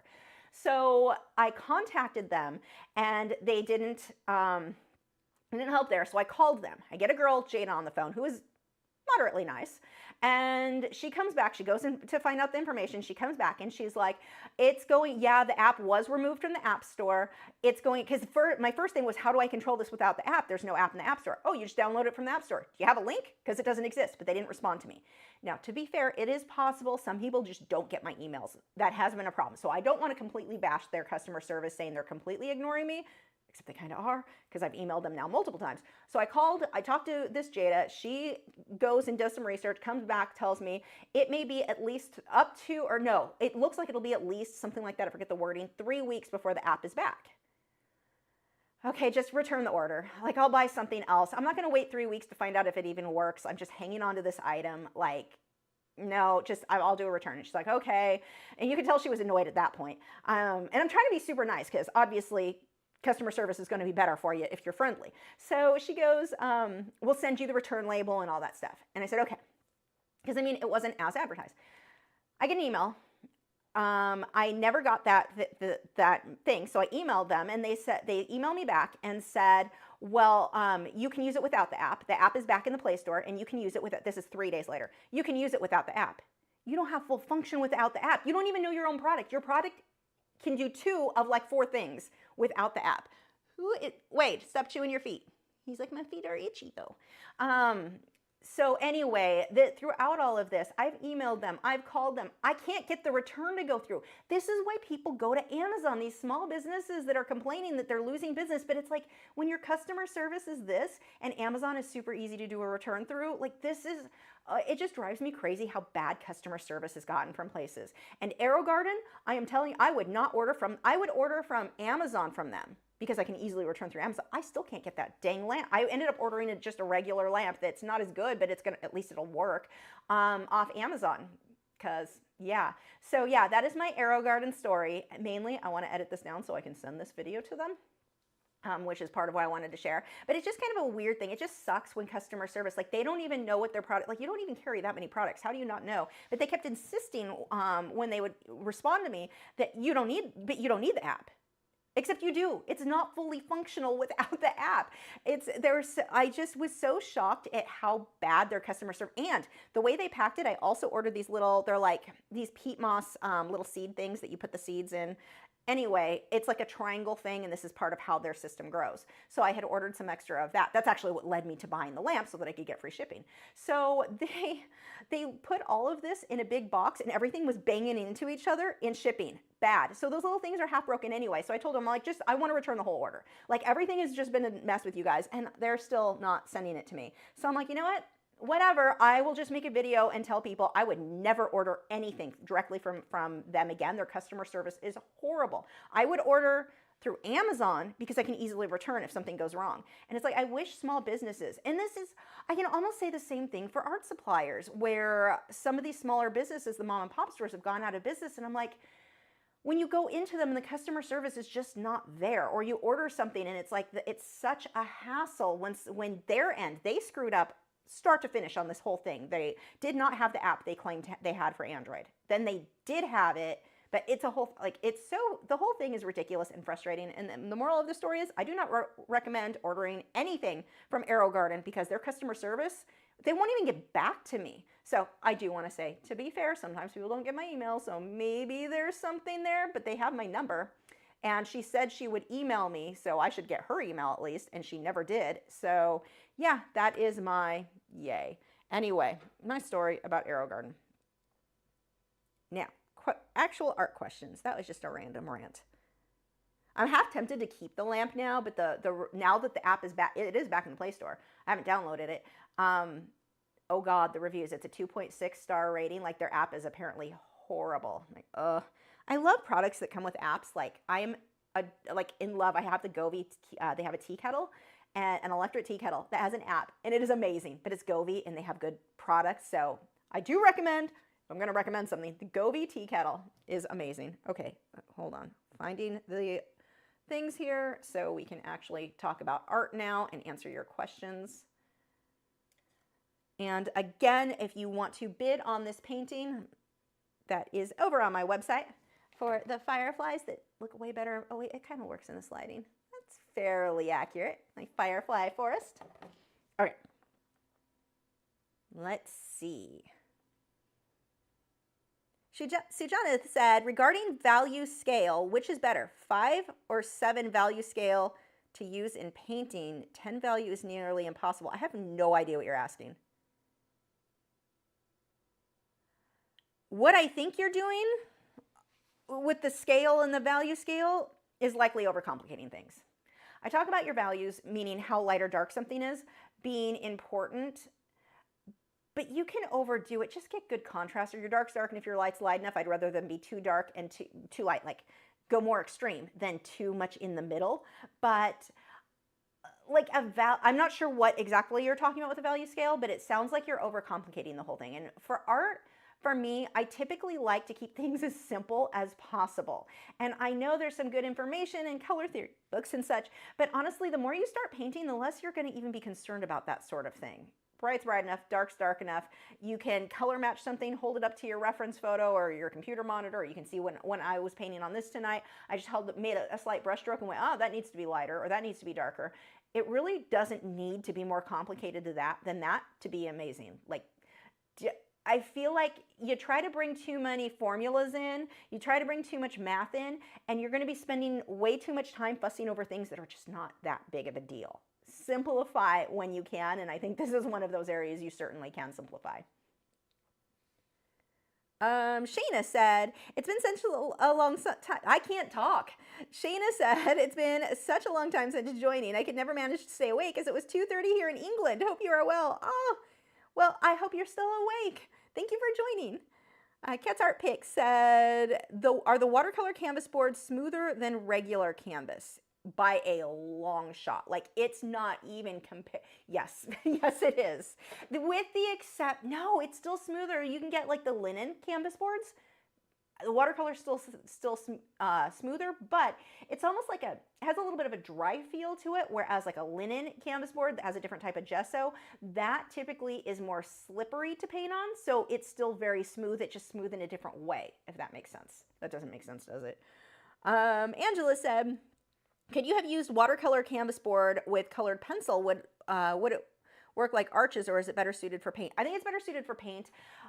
Colored pencil, this feels too rough. I should try it, but I think it'd be too rough. It's not, even though it's a watercolor canvas board, I feel like it wouldn't be as smooth as, I should try it though. I'm gonna have to get some small ones and do a test. I will do that. Maybe in a live stream, maybe not. Rob said, how long did it take for that round brush to spread like that?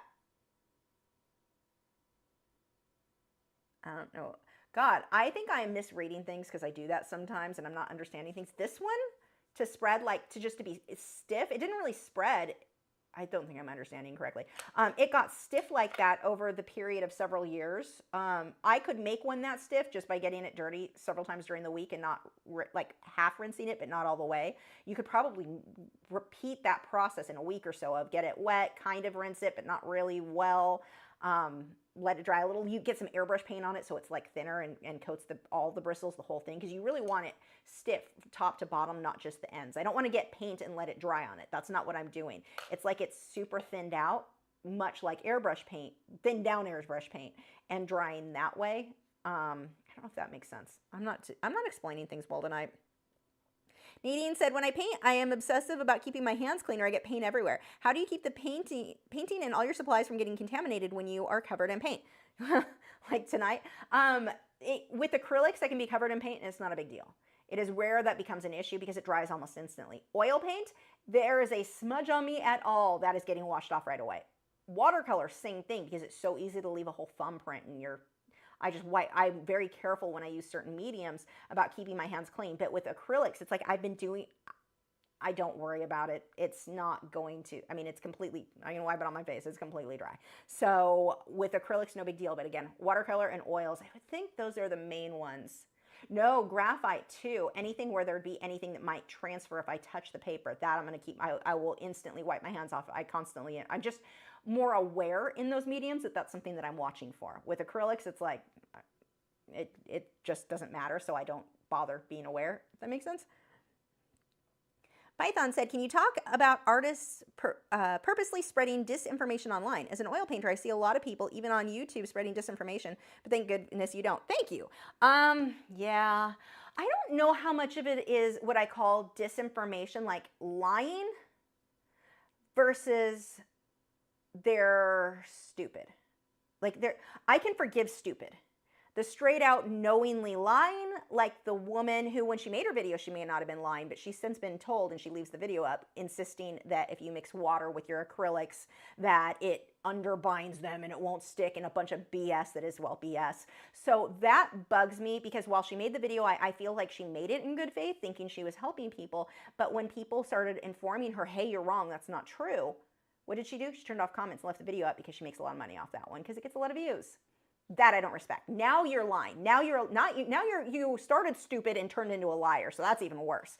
But the people, I haven't seen a lot where I would look at them and go, I know you're intentionally lying.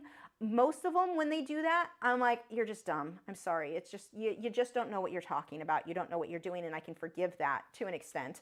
I've seen, though, where there are people I've had issues with in the past that straight out lied about stuff. There was a smart art box situation, some of you may remember, where a girl made a video. The video's been taken down since, but she made a video bashing them. What happened in that situation?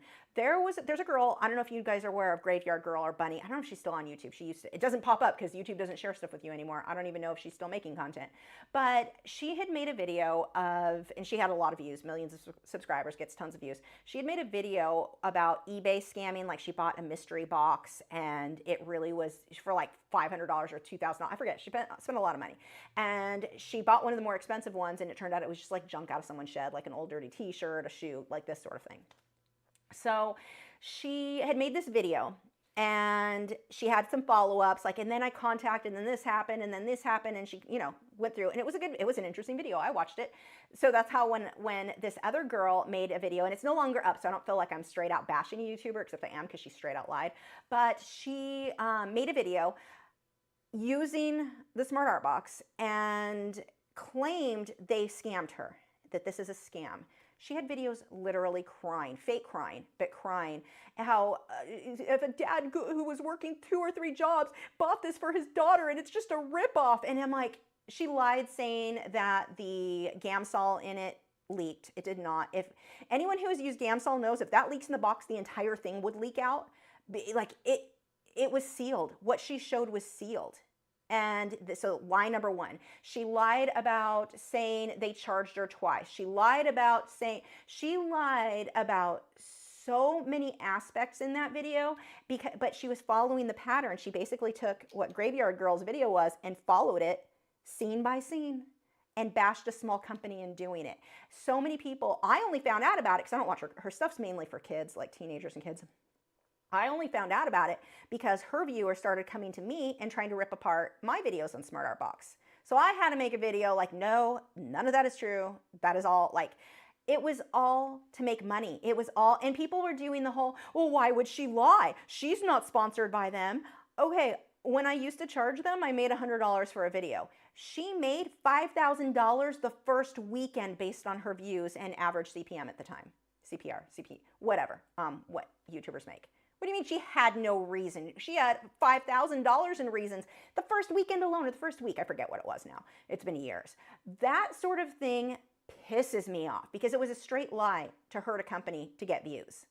No respect. I would never want anything to do with this girl. No, like, I have no tolerance for liars. I have tolerance for people who are dumb and do dumb things. I do not have tolerance for people who straight out lie, and in this case, you're going to bash a small company, and that small company is doing great, by the way, but you're going to bash a small company so that you can try and get views, and you're going to lie about that company. Bash away if they deserve it. Bash away, AeroGarden giving you bad customer service. I'm going to tell people about it. But that's not what happened. She's genuine, like, it was all for money. It was all for views. Views are money in YouTube. So everyone, like, because again, her audience are mainly teenagers and kids. They don't understand that that's how it works. So they're like, she has no reason to lie. You don't know how this works, do you? So that was very frustrating for me to see. I have not seen a lot of people where I'm like, they're lying. Mostly I just see people do things that frustrate me because they're just wrong, or the techniques they're sharing. Again, I don't find that they're being malicious and trying to lie. I find lying is malicious. I just think that they don't know what they're talking about. And it happens to the best of us. So that's kind of my attitude there. Yeah, I haven't come across a lot where I knew for a fact where I could say that person is a liar. Yeah, just mainly the two situations I told you about where I'm like, I know there's one guy who has a video who's telling you you have to use clean water, 2 jars of water for acrylic painting. I don't think he's lying. I think he's dumb in that you do that for watercolor. So he's like, I'll share this with acrylic artists too. But I don't know that I would say he's intentionally, maliciously lying for the views. I think he's just wrong and it drives me crazy. So I don't know. That's it. Okay, that was a random rant.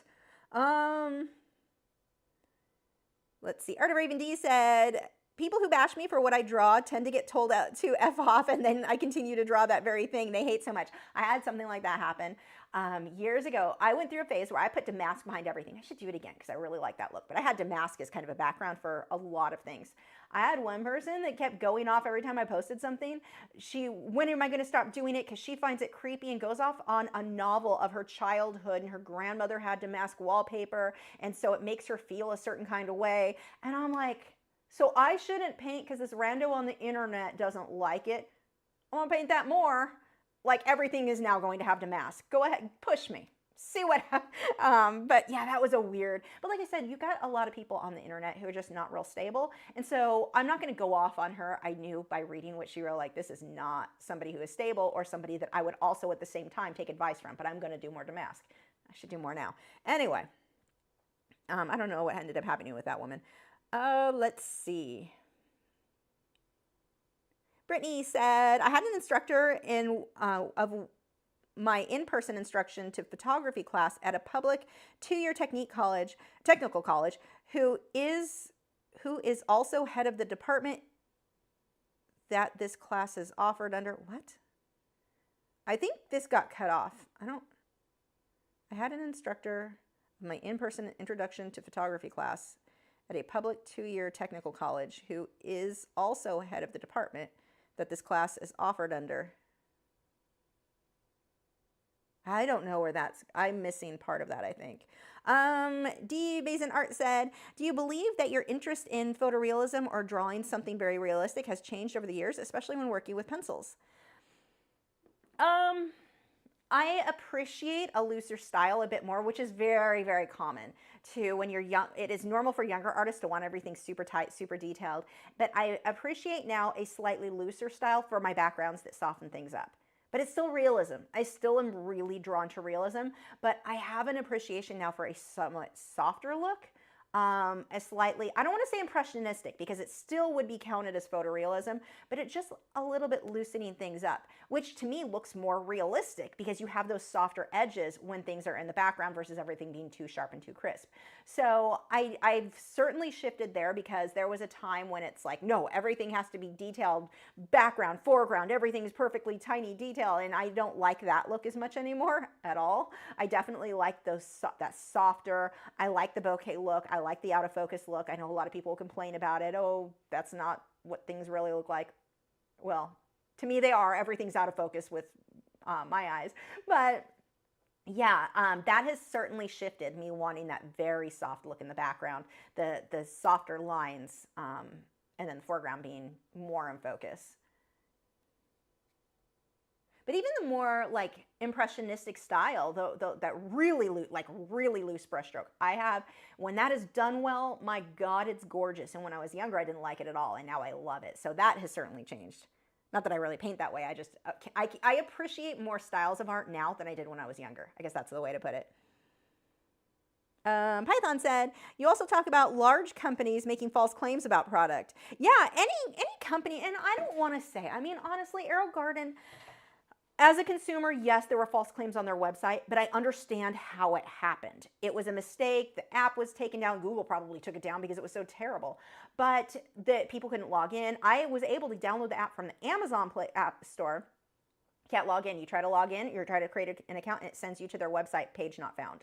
So I don't even have faith that the app is going to, I haven't tried it, but from the reviews, it doesn't matter. It's not really going to work anyway. But it's a fairly recent, within the last few weeks. So I think the oldest thing I found was a couple of weeks ago of the app being down. So it's been down for some time. And maybe they didn't know about it. They're just bad at their job. Entirely possible. But yeah, the thing that surprises me is just the bad customer service.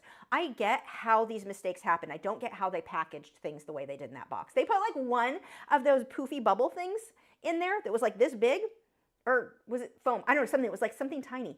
But the rest of the open space was like this big, then the box with the light, and then the other things just floating around loose in a bag, not protected at all. So it's just breaking into pieces. And I'm like, this is your customer service?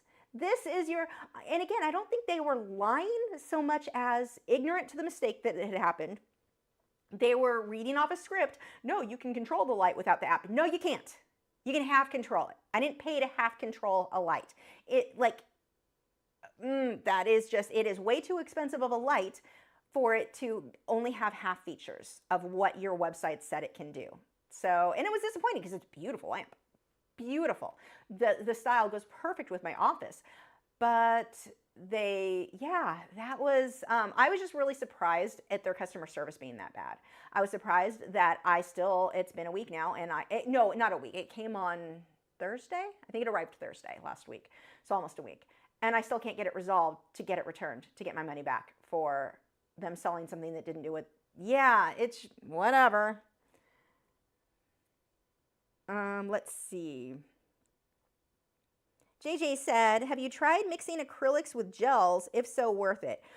I loosely played around with that. Seems more, at least in my experience, like if you're doing certain abstracty things, you could get some cool looks. But for what I do, it's just not needed. It's not necessary at all. So yeah, that is not something that I've done. Not that you can't create cool things with it. It just doesn't really go with my style. But there are, like when I was talking about some of those looser looks, some of those softer looks, that could potentially work great. It could give you very cool effects. I would encourage everyone to try different styles, sorry, I'm getting wiggly because my back has decided it wants to murder me. But I would say try different styles. Just because I am like, no, I don't like that, I don't think you shouldn't try it. You may love it and create something stunning. Art is interesting. I mean, it's kind of like going back to this girl who was, that's not real art. Painting isn't art. Like, who says that? Oh, I saw your art. I now know why you say that.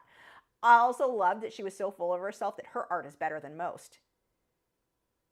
It's not even, I would argue collages aren't typically art. Could they be? Yeah. Are yours? No. Are you in third grade? Like, that is what this looks like.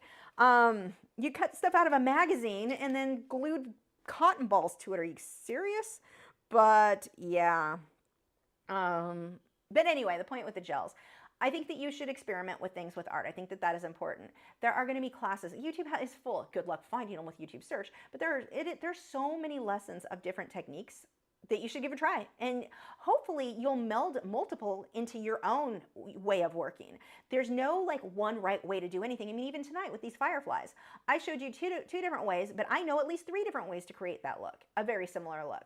So yeah, there's just so many different ways to get different looks. I say experiment with everything and figure out what works best for you and the look that you're going for. Sonic the Hedgehog said, relatable, do you listen attentively to customer support when you want your internet connection troubleshooted? Because I don't. They're spilling the same script. Well, if I need customer like internet connection troubleshooted, hi grammar. I can't talk, but Matt is that, like, he actually was, before he got his current job, he was actually doing the thing to get certified for all of the internet things, whatever, for technical support. But he already knows how to do all that stuff, so I don't even have to listen to that sort of thing. But yeah, it was just crazy. I did so much research on that light to try to get it to work, and I wasted hours. And I think that was one of the things that bothered me too. I don't have hours to waste on something like this, but I really wanted that dang light. I really wanted it to work. It was so pretty. I wasted so many hours looking up. I read their guide. Trying to find any way to get this to work. And yeah, the whole thing was annoying. And yeah, they're all saying the same script, and I get that. I understand how customer service works. Totally get it. That's why I typically am going to try to be as nice as possible to the customer service people, because you know that a lot of people who call them are very rude unnecessarily.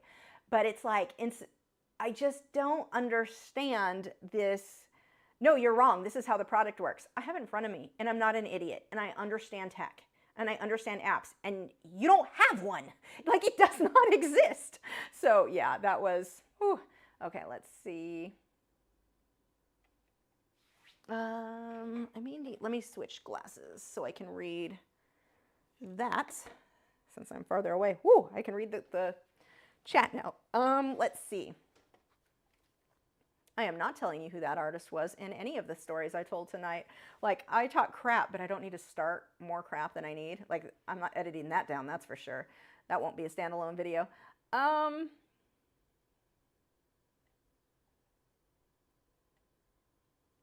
Just scrolling, looking through. Sonic the Hedgehog said, might be a dumb question, but how do I start painting? It's not being burnt out because I had not started painting really. The act of painting kind of alien to me help. Right now, you have an easier time than what I did, like, because I didn't have internet when I was learning to paint. I was just straight trial and error. You have so many painting tutorials. I've got a ton of them on here where I've edited down these live streams. You can follow one of those. That's how I would say that is how to get started. Get the supplies or similar to what I'm using and jump into a project. Is it going to look like mine? Heck no. I've been painting for like a very long time. I'm very old. Well, I did long enough that it was in 1998 I decided I was going to do this as a professional. That's how long. So way before that, just jump in. It's not going to look good to start, and that should not discourage you. That's just how painting works. Don't like not paint because it's going to look bad at first. You just start something, grab something, start it. You can go, the canvas boards I really like, they're fairly inexpensive compared to like a full stretch canvas, but you can also get Frederick sells canvas pads. Like, it's a big pad of paper with 10 sheets of canvas, tape it to a board and you can paint on that. And if you don't like it, dry it, paint over it. You can keep reusing that same one and it actually gets smoother with each layer. But just jumping into anything, like, just jump in. You just have to do it. Pick a project, you've got all of these YouTube lessons. Pick one and get started. That is how I would say. Hi, grammar is failing me tonight.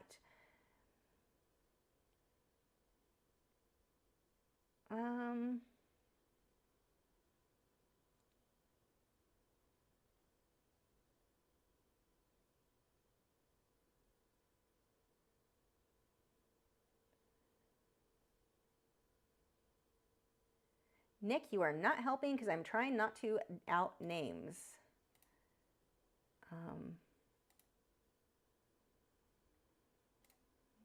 Gonna pull that one out. I'm intentionally not trying to poke that bear. I mean, I'm telling the story, but also not trying to poke a bear. Let's see, because the children who watch her get all angry and start messaging me.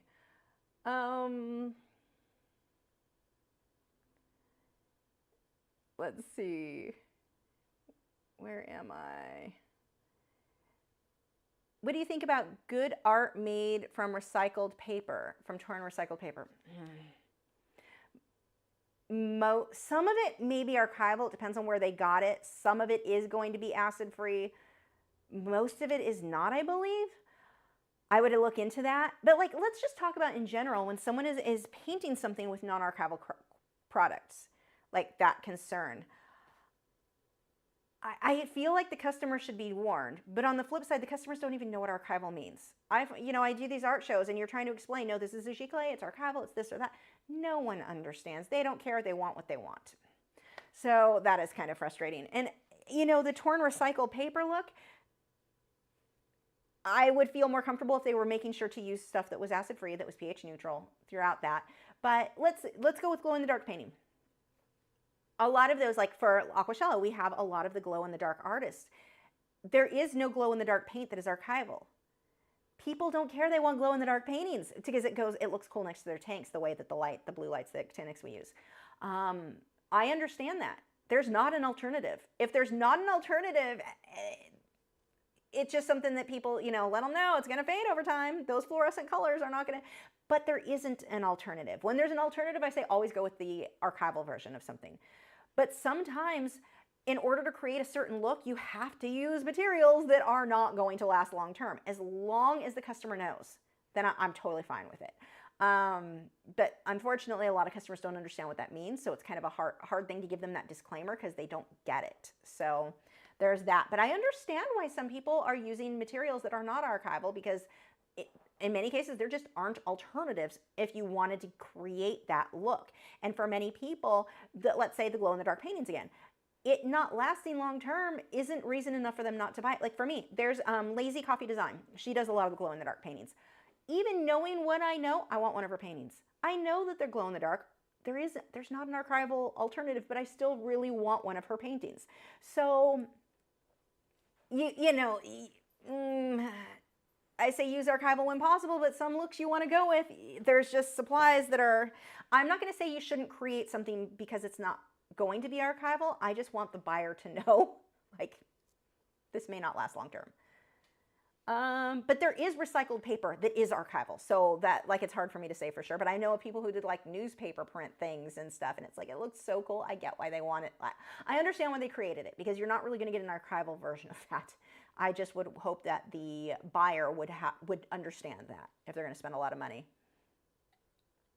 Do you think you will ever try to do hyperrealistic drawing as a challenge? You mentioned it before. I don't have time. I don't have time or interest. So those are two major negatives.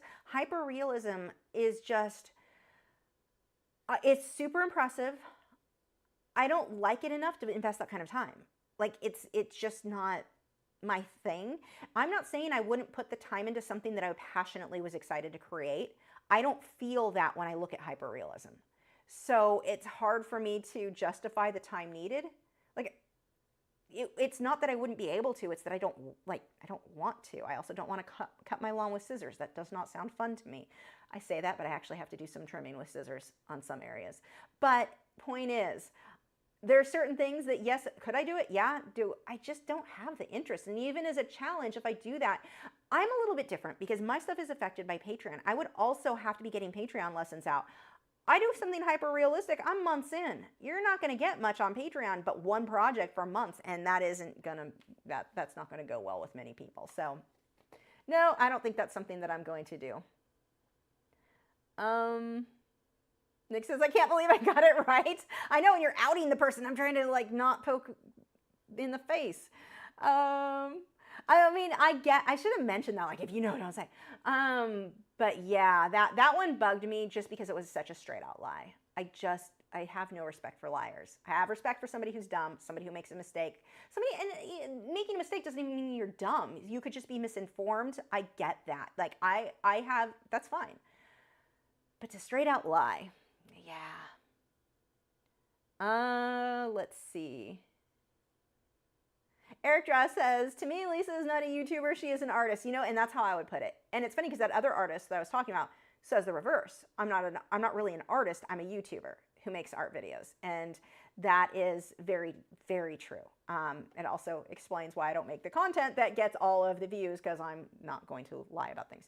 Anyway, Art of Raven D said, I have a 4x5 hyper-realistic piece I didn't finish because that size takes too long for my liking. I don't blame you for not wanting to do hyper-realism. Yeah, it's gorgeous, 4x5 inch. Yeah, that even in it's all, hyper-realism is a level of, there's a patience level that I have, and I can do a lot of stuff and be realistic. That crosses my patience level of I'm no longer having fun. Like, can this just be done? Let's see. Eric Draw said, how do you make polychromos pencils last longer? Not using them? I don't think that's the answer you're looking for. I don't know how to answer that. I don't have a trick for making them last. No, I do. I take it back. Any of your colored pencils, if you want to make them last longer, don't always use a pencil sharpener to sharpen them. When you need to sharpen a pencil, you just need a sharper tip. But, like, it's got a long lead. Let me give you an example. 1 second.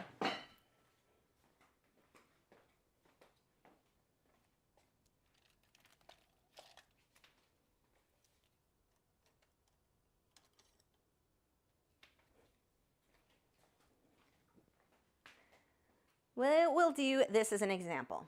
Let's say you've got a pencil. I don't know if it'll be easier for you to see this. Did this painting, I don't think anyone bid on this. You can still get this painting for $65 if you wanted it. Weird. Huh.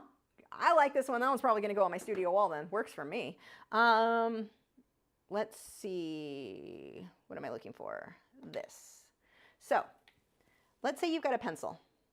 It's sharp, but maybe not as sharp as I want. Maybe I've been working for a while. We'll just scribble over here for a second. I'm just scribbling. You scooch over. We'll scribble on the back because it has more. So I've been working and I'm scribbling, and now my point, like I still have lead. Maybe I don't want to sharpen it, but I still have lead. I'm going to take a sandpaper block and I'm going to sharpen the edges this way, and I can get that back to a point without eating up the entire pencil, having to sharpen the whole thing again. Now I've got a fine point again. And I can get fine detail instead of, and that is a bit extreme the way I rubbed that down, but I can get a fine point back to it without jumping. You use a pencil sharpener, you're what? Suddenly I stutter. But you're going to start burning through the pencil faster. Now, I use the sharpener all the time, but if you want to make your pencils last longer, get one of these sand blocks, just these little guys, they've got multiple little sheets on them, and sharpen your pencils on these until they get more dull. I mean, now this one is getting to the point, it's burned down pretty far. Now it really would need a pencil sharpener, but I could get a lot more use sharpening it that way than every time I needed my point back, jumping straight to the sharpener. Hey, I had an answer for something. It's a Christmas miracle. Okay, we're gonna wrap this up. I think I've got a couple. Sonic the Hedgehog said, word, exactly, we can't trust someone who manipulates people. Being dumb is okay, because it's relatable. Oh, dear God, right? I can relate to being dumb, because I do that stuff all the time. There's a special place in hell for those kind of people. Agreed. Absolutely agree. Let's see.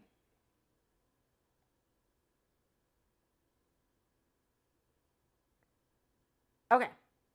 Yeah, no, that painting did not sell, so that will eventually end up on my website, likely for more, or I'll take it to Aquashella next time, and it's going to look so good when I get a good photo of it. Like, that one, I just can't get the photo. Like, it doesn't look as good. It looks so much better in person. So much better. I'm not unhappy about it, because that one is one that will eventually sell, and it will go for more than $65, that's for sure. So, there we go. Live stream is over. I think we are done. Thank you guys so much for joining. Thank you to the moderators. Their links are in the video description. We've got Clark Fine Art, Joseph, The Art of Joseph Fincham, and Nick Edgar. They all have art channels here. We need to get Nick to make some more videos. Joseph has live streams every week, so you definitely want to check him out. It's a lot of the same group of us in those chats. It's fun to talk during the week there too. If you are not, what was off camera? Oh man, did I make something off camera again? Oh, that was off camera. Okay, that was an older comment. If you are on Patreon, make sure to sign up for our, connect your account to our Discord channel. We're chatting in there all during the week, so that's a lot of fun. We have been chatting about everything: books, plants, animals, art, giving each other tips or advice on improving current paintings. We've got an in progress section, which has been one of the easiest ways to keep in touch with patrons, because a lot of times people will comment on Patreon and I never see it. Years later, like 5 years later, I see a comment and it sucks, because I'm like, wow, I feel like such a jerk for I never saw it. Discord, that doesn't seem to be the case. It seems like the Patreon Discord is working really well. So there is that. I think that is it. Thank you guys for joining, and I will see you next week. Bye. If I can find buttons. I don't know where my buttons are. Where are the buttons? That's not the right button. Hey, you. Yes, you. I see all your unused art supplies over there. Oh my God, those brushes aren't even opened yet. Tragic. You keep buying new fancy materials, but you don't use them because you don't want to waste them. Stop making your art supplies sad. Sign up for art lessons for as little as $4 a month. There are over 300 painting and drawing lessons available when you sign up, and new ones every week. Patreon.com/Lachri.